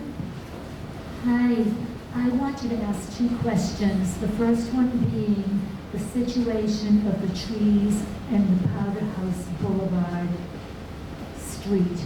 I had read either on my news feed or in the Somerville Medford Weekly News that some trees were assigned to be taken down for whatever reasons, but I haven't read anywhere or in the publications what exactly those reasons are. And number one, we are wondering in my neighborhood, which is Ward 7, and people I deal with, which is every tree it would seem would have a different situation. I mean, if one tree is diseased, that doesn't mean it's contagious to all the trees. So perhaps, sometimes it does. Really? Okay, so that's number one. We'd like to know the condition of the trees. Then the homeowners on the boulevard, even though it is city property and it's not their property, that's part of the enhancement of their property when they're renting out to tenants. And so many of these people cannot come to these meetings because they could either be ill, they could be on vacation, they could be in rehab, they could be in a nursing home, whatever. So do they come home and find a tree chopped down in front of their house? Now, I was on Powderhouse Square Boulevard just strolling. I did not see one sign about tree removal except at the end or the beginning where the Doherty's funeral home is, saying that these things are happening, whatever. So that's my first question. The second question is... Can I answer that one before yes, we sure. go together? So you had a couple rolled in there. The first is that we don't take down healthy trees. So if a tree is being taken down, there's a reason for it. And if a healthy public shade tree is being taken down, there has to be a hearing, and it is posted. Luke, I don't know if you want to speak more to that. Elaborate, please. Okay, and going back to your question in terms of not having enough detail on why the tree is removed, please email us at trees@somerville.ma.gov if you have specific questions as to why a tree is removed. And sometimes it could just be root rot, or it's declining, or it's cracking the main stem that normally you would notice from just walking by. So sometimes it looks like we're just getting rid of a gorgeous tree, and it is actually eminently hazardous in some cases. Oh, and to elaborate a little bit more, please join us every third Thursday from 4:30 to 6:30 at Urban Forestry Committee. Information is also found online. There's a section in every month's agenda called Residents' Concerns, and you can discuss issues like this. Usually I report on private tree removals, and the public would like to know about that. And there's a section called City Tree Removal, so they will explain every single public street tree that has been removed. for To add one more thing to that, there's a lot of construction going on in our city, if you haven't noticed. And sometimes we do have in the specifications tree protection. If you see a contractor working and it looks like a tree is not protected or they're damaging the tree, please notify us at Trees at Somerville MA immediately. We'll send out one of the tree amigos and make sure that they have the trees protected. Thank you, Malika and Lisa. We just have a very time-sensitive update for you. If you parked across the street in Powderhouse Boulevard, the other side, they're doing line painting. So they gave out some tickets to people. I saw the mayor outside. She asked me, if you did get a ticket, give it to me. I'll take it down to TNT tomorrow and have them voided. So if you're out parked across the street, like I was, and you got a ticket, give it to me. Not to care. Thank you both. We have one more presentation from our mobility team, and then we'll move right into the general Q&A. So anyone with additional questions, we can then. Thank you.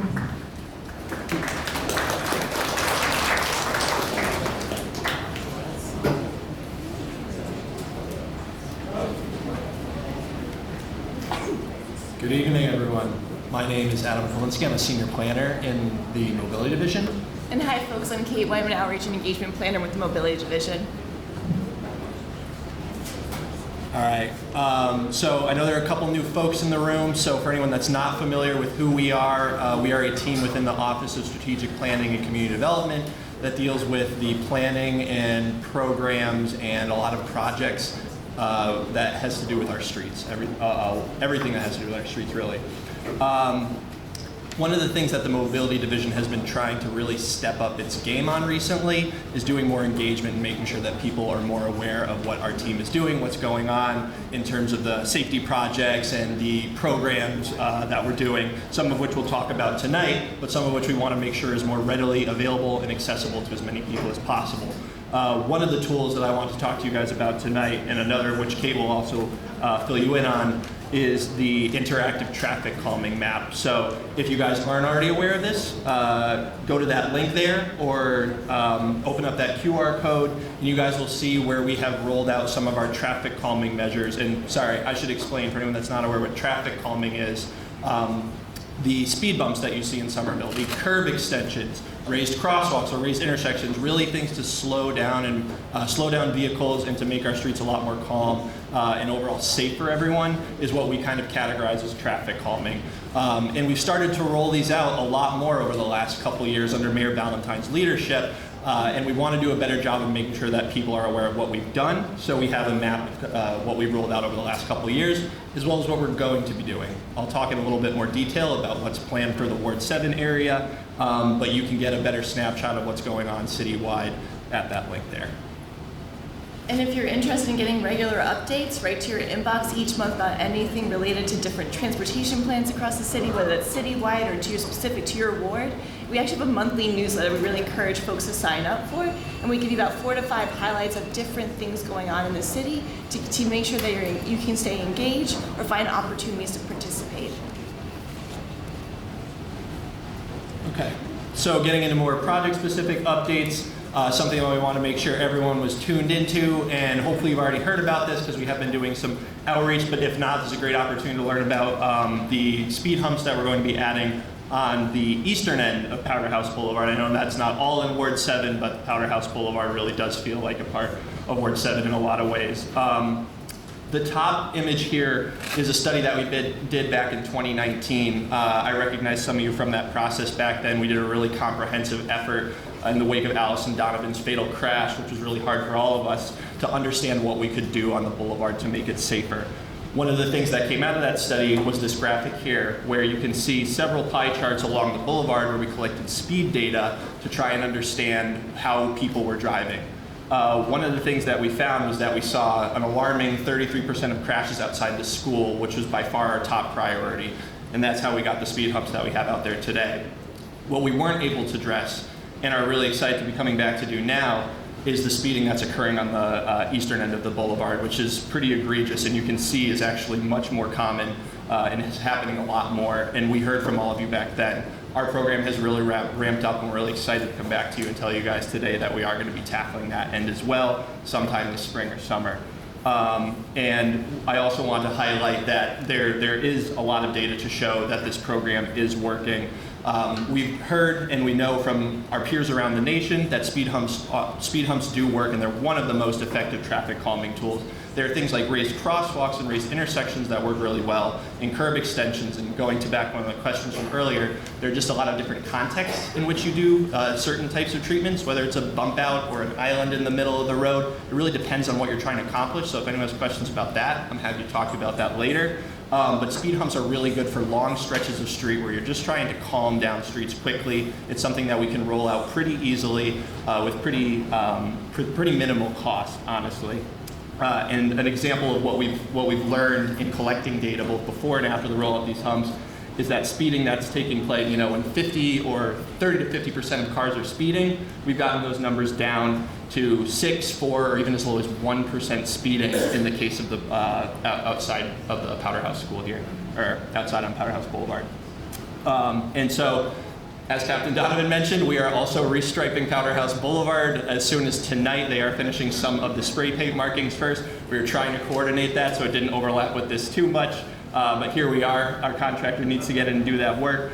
If you want to learn more about the details of that restriping effort, most of this is going to stay the same out there, but we are making some changes on the eastern end as well. You can go to that link that's a little bit cut off, but it is somervillema.gov/PHP. And so your last thing that we're going to share tonight is about our latest free transit pass program. We really want to make transit more affordable for our community members, and so the city has rolled out 3 different free pass programs. The first, if some of you might be aware of, is free passes for 7th through 12th graders in Somerville Public Schools. So this is every student in Somerville Public Schools has a free unlimited bus and subway monthly pass. One thing that we also are excited to pair with that is that passes available for low-income parents and guardians of Somerville Public Schools for children. And so if you know anyone or you're interested, please share this. We really want to make sure that it's not only easier to get to school, but again, to medical appointments, to the grocery store, to other services. And again, this can go anywhere in the region, not just in Somerville.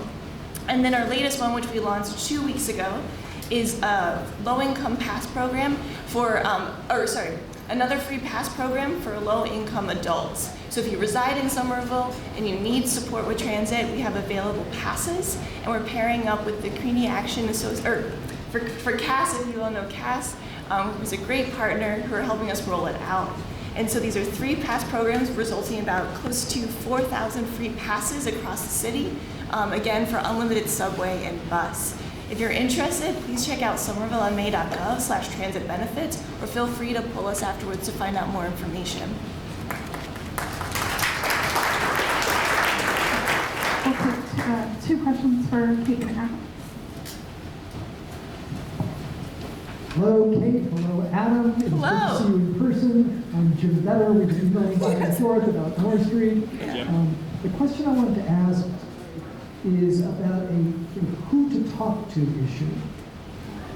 And this is about how parking is controlled at electric vehicle charging stations in Somerville. And it seems like this is one of these things that may cross multiple departments. And Councilor Bernard Neufeld has been very responsive in trying to help navigate this. The way it works now is when you go to charge an electric vehicle at one of the wonderful public charging stations in Somerville, they're all at metered spots. And including in areas where they're the only spot there that's metered. What ends up happening is that, at least in Teal Square by the fire station, is that during the day, when the meter is in effect, almost nobody is there to cars. As soon as it gets past the meter zone, then everybody is rushing in to try to get the charging station. I understand that the reason why they're metered spots is to increase turnover, but that's clearly not working. In places like Cambridge, at the Museum of Science, they use the exact same charging stations, and they have them set so that once you've charged your car fully, it gives you an hour grace period, and then it charges you a high parking fee if you leave your car there once it's fully charged. I'd love to see that in Somerville, but don't know who to talk to move that idea forward. So Jim, thank you so much for that question, and we're actually really excited to have Alicia from our Office of Sustainability and Energy, who is the perfect person to talk about electrical vehicle charging. Hi there. Good to see you. My name is Leroy Vitone. I live on Broadway, just east of Teal Square. And my kids attend this wonderful school. Many of my fellow parents send their kids to school in the morning, and they cross right here at the raised crosswalk on Curtis. Unlike Powder House, where we unfortunately several years ago had this fatality, which kicked into gear a really needed street redesign and safety improvements, we have not seen the similar safety improvement efforts on Curtis. And I really fear that we'll have a repeat of some serious incident where someone gets struck and killed. In the crosswalk, near the crosswalk, we have some days crossing guards in that crosswalk, but those crossing guards aren't there when after school gets let out at 5:30, and families are walking across that. The light is bad.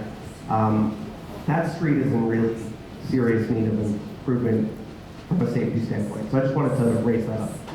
Thanks. Thank you.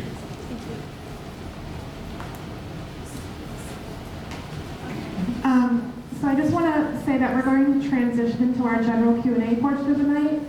I apologize, the mayor had to leave early, but I am going to invite Councilor Peter Neufeld up to the podium. If city staff are able to give more details to answers, please flag me down and I'll make sure that we give you a clear path to the podium. So we're going to start here and we'll go this way and I'll make my way around the room. Sound good? Hi.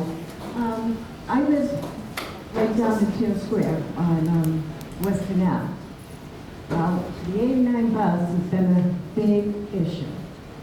It used to, way before COVID, it would go straight up to Clarendon Hill and go directly to Sullivan. Well now, if you don't catch that 9:15 bus, you gotta wait until 3 o'clock to get you to Davis Square, to Sullivan, or go to Davis Square and do a transfer. My problem is I have many doctor's appointments as a whole, and my doctor is down on 300 Broadway.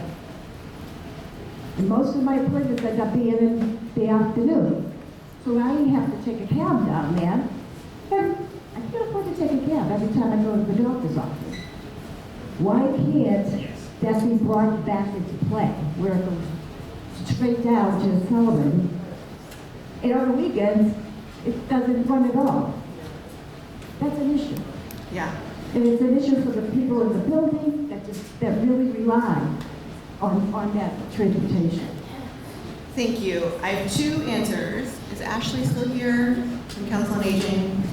Okay. Is the CAB program still up and running? Yes, it is. And would this be a valid use for it? Yes. Okay. So we have a program that Ashley can tell you about, where we have vouchers for free cab rides for your doctor's appointments. So that's one option for you. It's not the best solution, but it's one solution. The other is your neighbor who's sitting at the table next to you did a lot of work advocating during the bus redesign for the MBTA, as you know. And so they're rolling out a new map. I know the 87 well, the 88, the 89, I have to go back and look at the website to see what the changes are going to be. But those changes will be rolled out in the next several years as the MBTA continues to update the plan based on feedback that they've gotten. Somerville was the #1 community they heard from, thanks to lots of folks in this room who advocated to make sure we don't lose critical service to other parts of Somerville. So thank you for the work that you did. So I have to see what those changes are going to be, because some of them are going to be rolled out in the next year or so. And I don't know off the top of my head about the 89, unless someone else. Do you know about the 89? Oh, well, Right now, the T is pretty delayed in rolling anything out for bus network There you go. redesign, partly because, as we might have seen in the newspaper, there's a huge shortage of bus drivers. And so we've been pressuring, sharing your advocacy with our partners at the T and saying, these are, we really want robust service. And again, they're really trying to amp up hiring more bus drivers to expand that service. But that's probably the largest indicator of why that's going on. Yeah. But before you leave, talk to Ashley about the CAP voucher program so we can make sure you get access to that. My question's for Colin. We spoke over email about a year ago after I found a. I'll come up with a new. About a year ago, I found a squirrel very slowly dying, internally bleeding out in the driveway. So we spoke over email for a little bit. And then more recently, there was this event in Arlington where the eagle died. So I was really encouraged to see the thing about the Smart Box program and the success of that. And I was wondering, I guess, what you think the future looks like, what it might be like, when we might see the end of poison as one of our tools. Yeah. For those of you who couldn't hear, the question was concerning the use of rodenticide more broadly as a pest control method. Hello? Oh, okay. I am very aware that the issue is continuing to be a topic, a very hot topic, and for all the right reasons. Unfortunately, rodenticide is very cheap, very accessible, and it's a sort of a simple solution and a passive solution to rodent control. So it's rolled out pretty much in every situation that you'll see for an exterminator. So it'll be a very complicated road to getting rid of it. We're hoping that with additional use of smart boxes and some alternative methods, we will use less of it here in Somerville. But for now, that's the common method. The State House is now considering legislation to ban it outright. But it's been held up, so we're just waiting for news on that in the future. But yes, very aware. Really back. We're very aware of rodenticides. We're hoping to sort of phase them out over time, but for now, they're sort of the stopgap. We encourage folks to implement integrated pest management plans on their own property and encourage them with your neighbors. I'm more than happy to discuss on how to do those yourselves and advise on those for your neighbors.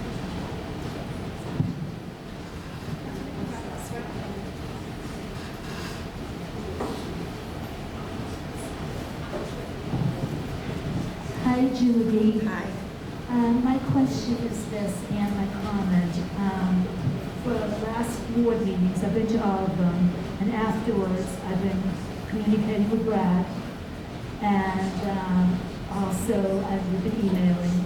And I came to find out through his associates, Kate and Adam, that the plans are to definitely put back, reinstall the bench in front of the senior center in the middle of the street. Now, Kate and Adam don't feel it's in the middle of the street, but I must tell you that all the seniors, Erin Hill, West Indiana, the veterans' residences, all the people I speak to at the bus station think it's in the middle of the street.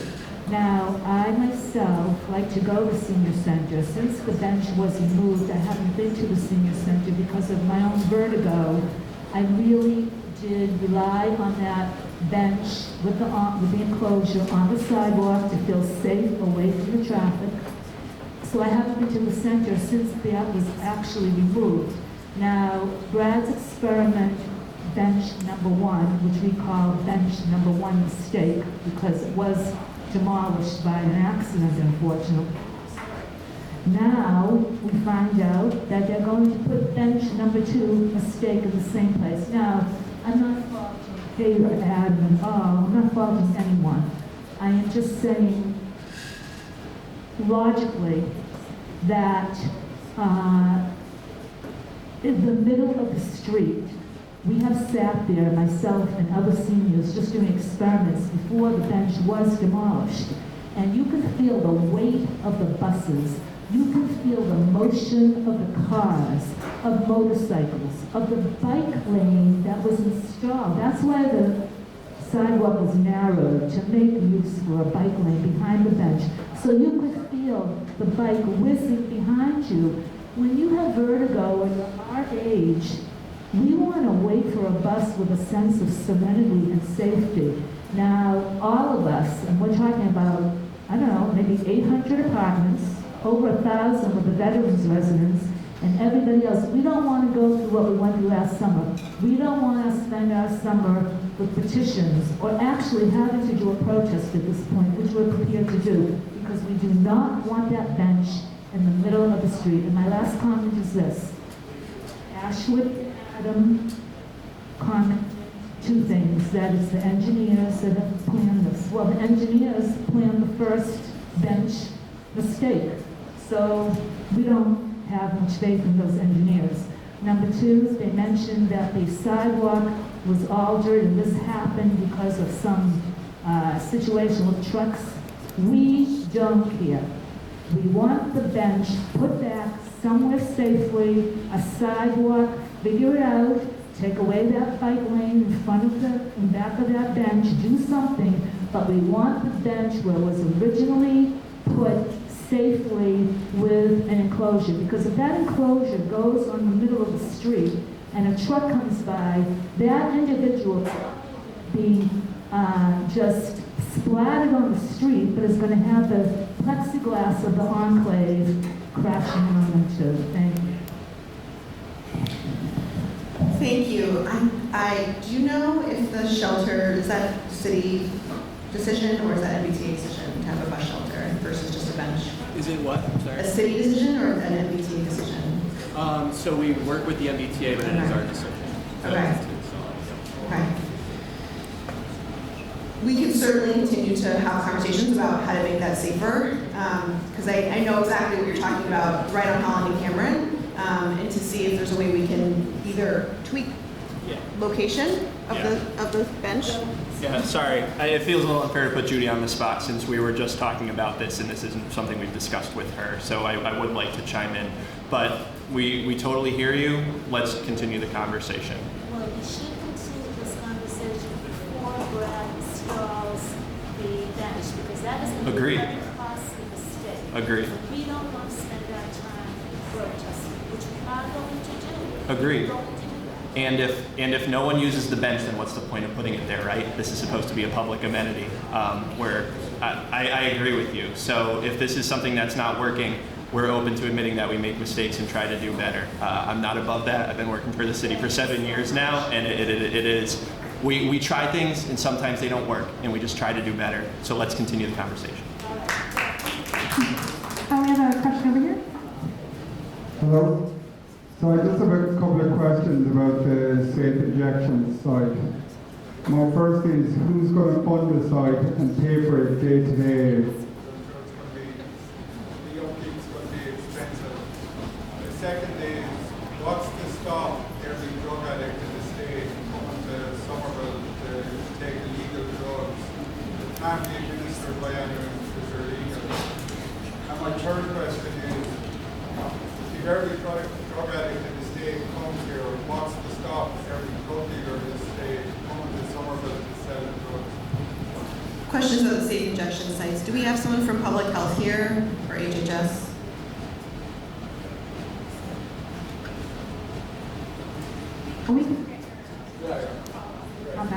Okay.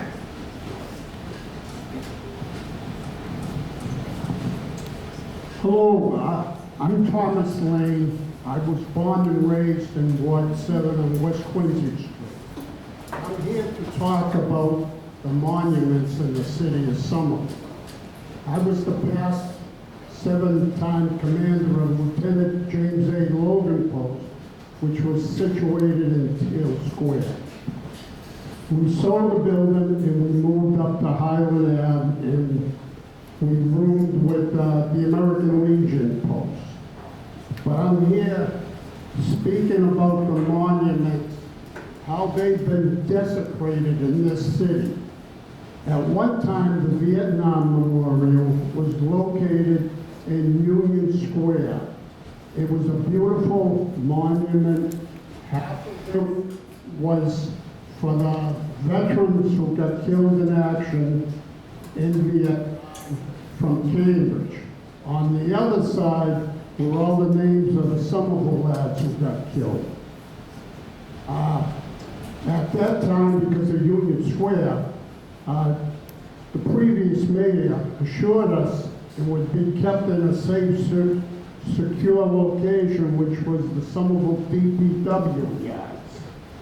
Well, when it came back, where it was situated in the area near the Somerville High Gym area, we got it back. It was chipped. The flag, which was the end Union Square, was gone. The granite benches, the cobblestone, they were all missing. So this time, because of the Somerville High School being built, the previous mayor spoke to us prior to moving them, and he said they would be sent in a safe, secure location. Well, recently, I was informed that was not the case. They were located down by the Holiday Inn, the Inner Belt, all the way to the end in the MBTA property. One or two of the monuments were destroyed. They were metal objects, and allegedly they were sawed up and probably sent to a scrapyard.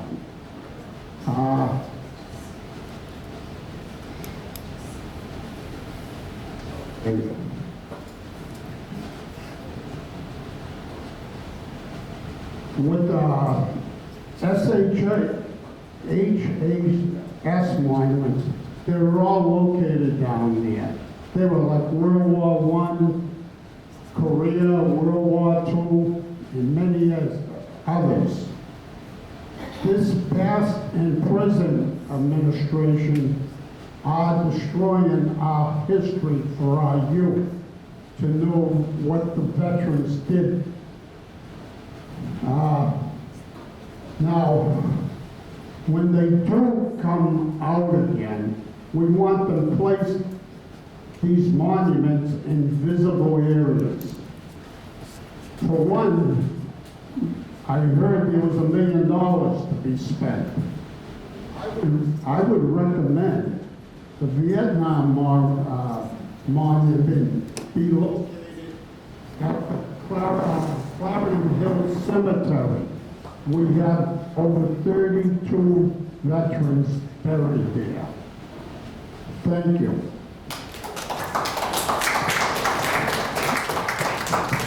I know we've passed 8:30. There's 2 questions from attendees who haven't spoke yet tonight. So we'll close on those 2.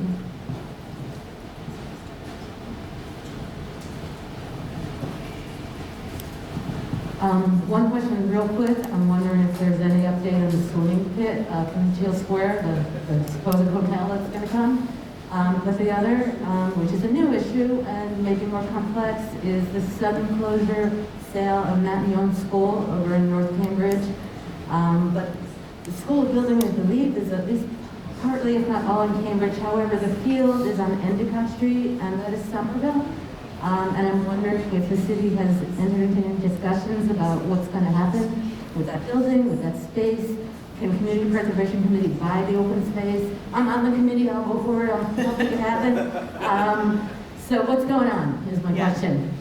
Thank you for that question. I pulled the mayor aside to confirm the answer to that, the second question. The city is in discussions about the field site. So yes, as soon as I have more of an update, and in fact I'm getting on the phone next week with the head of our OSPCD office who's not here tonight, so that we can have a more robust conversation, and I'm happy to share as much as I learn from that conversation, as well as in the coming months after those discussions are happening with Matt Knott. So yes.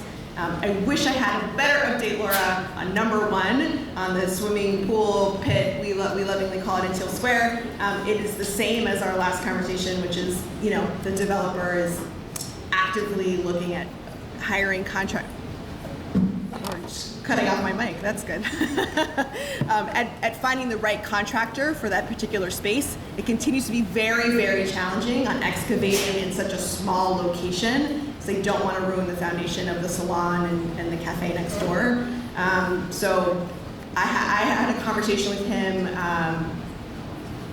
February, March. I will go back to him again and see if I can get some more information and continue to let him know the community is nudging about getting this off the road. But we had expected some construction in the spring. We're now in May, and so we'll continue to have conversations about getting those contractors hired so the excavation continues. They started it, but they didn't have the right team in place to be able to do the excavation in a safe way for such a small footprint. That's the challenge.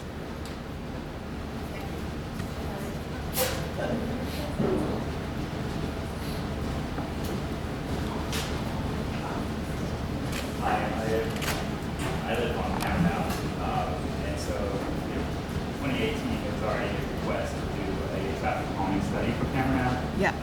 This was when the mayor was in your role. Since then, obviously COVID happened, and also Cambridge changed a lot of the routing on Mass Ave, and it's really changed the traffic flow, and it's actually made it even more dangerous than it ever was before. Because as you know, Cameron Ave is only two crosswalks. There's a crosswalk down in Cambridge, there's a raised crosswalk. Yep. There's a crosswalk all the way up in Holland Ave. And then in between there's absolutely nothing. On top of that, we have 7 Pines Road that basically feeds right into the lofts. And that's even though it looks like an intersection, it's not treated as an intersection. So there's absolutely no crosswalk there. And that becomes an issue not only for cars that are outside of there. Regularly we see cars getting near miss or hitting each other, right? And that might happen on the Cambridge side, that might happen on the Somerville side. It's an issue for pedestrians, it's an issue for senior citizens, it's an issue for dog walkers, and it's an issue for cyclists. On top of that, that road is listed as having a 2.5-ton limit. 2.5 ton is an artifact of the 1940s that doesn't exist anymore, and I know that's regulated by the state. But 2.5 ton means that buses would not be allowed. It means that construction trucks would not be allowed. It means that any dump truck would not be allowed, and any of those types of vehicles would not be allowed. Yet, we consistently see the MBTA driving up and down because they have to do detours because of what's happening in Davis Square. We consistently see big buses going through, delivery trucks and everything. So I know the 2.5-ton limit is not an issue unique to Cameron Ave because I know Ward 5 has a lot of these issues.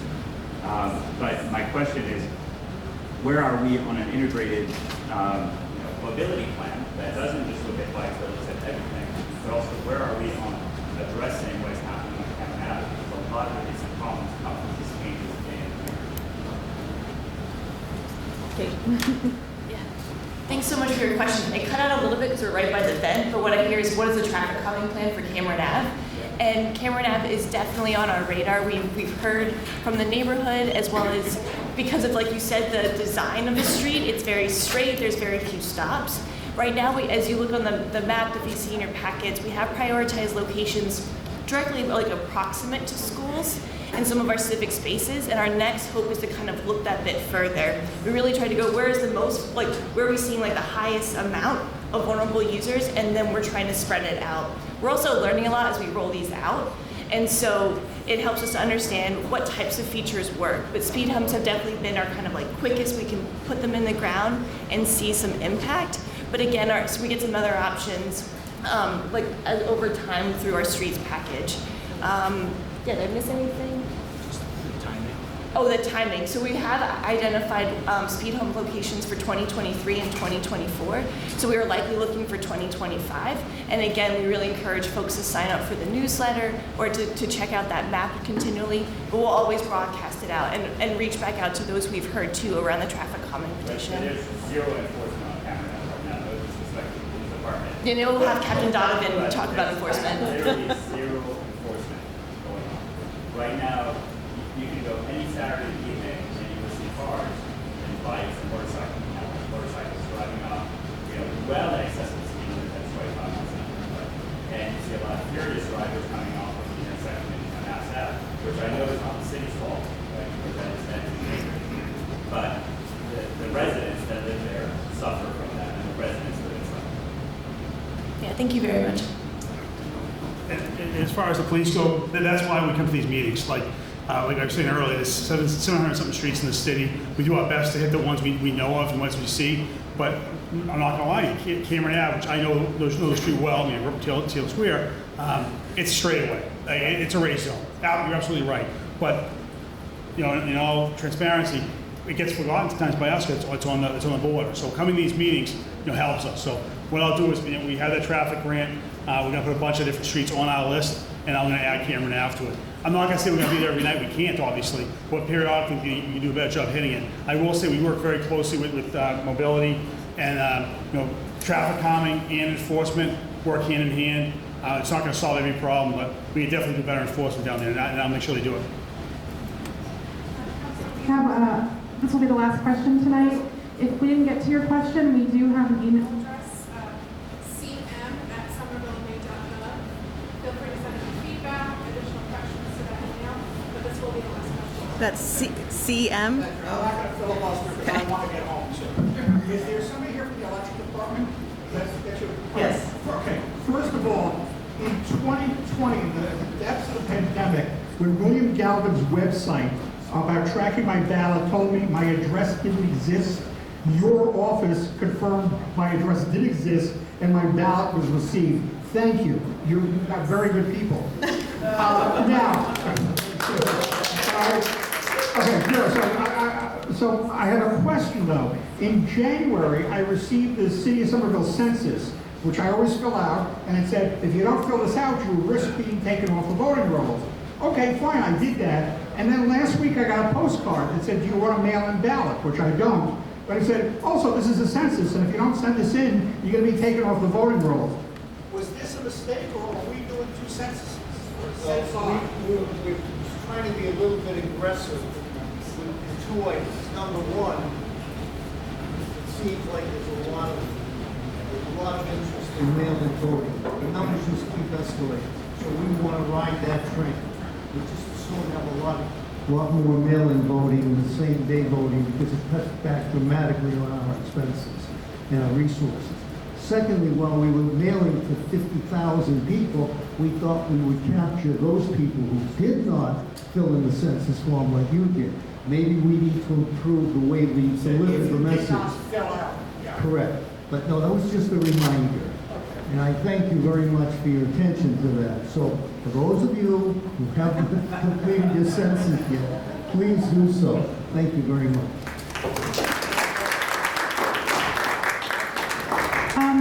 That's it for us. Thank you so much for taking the time to be here.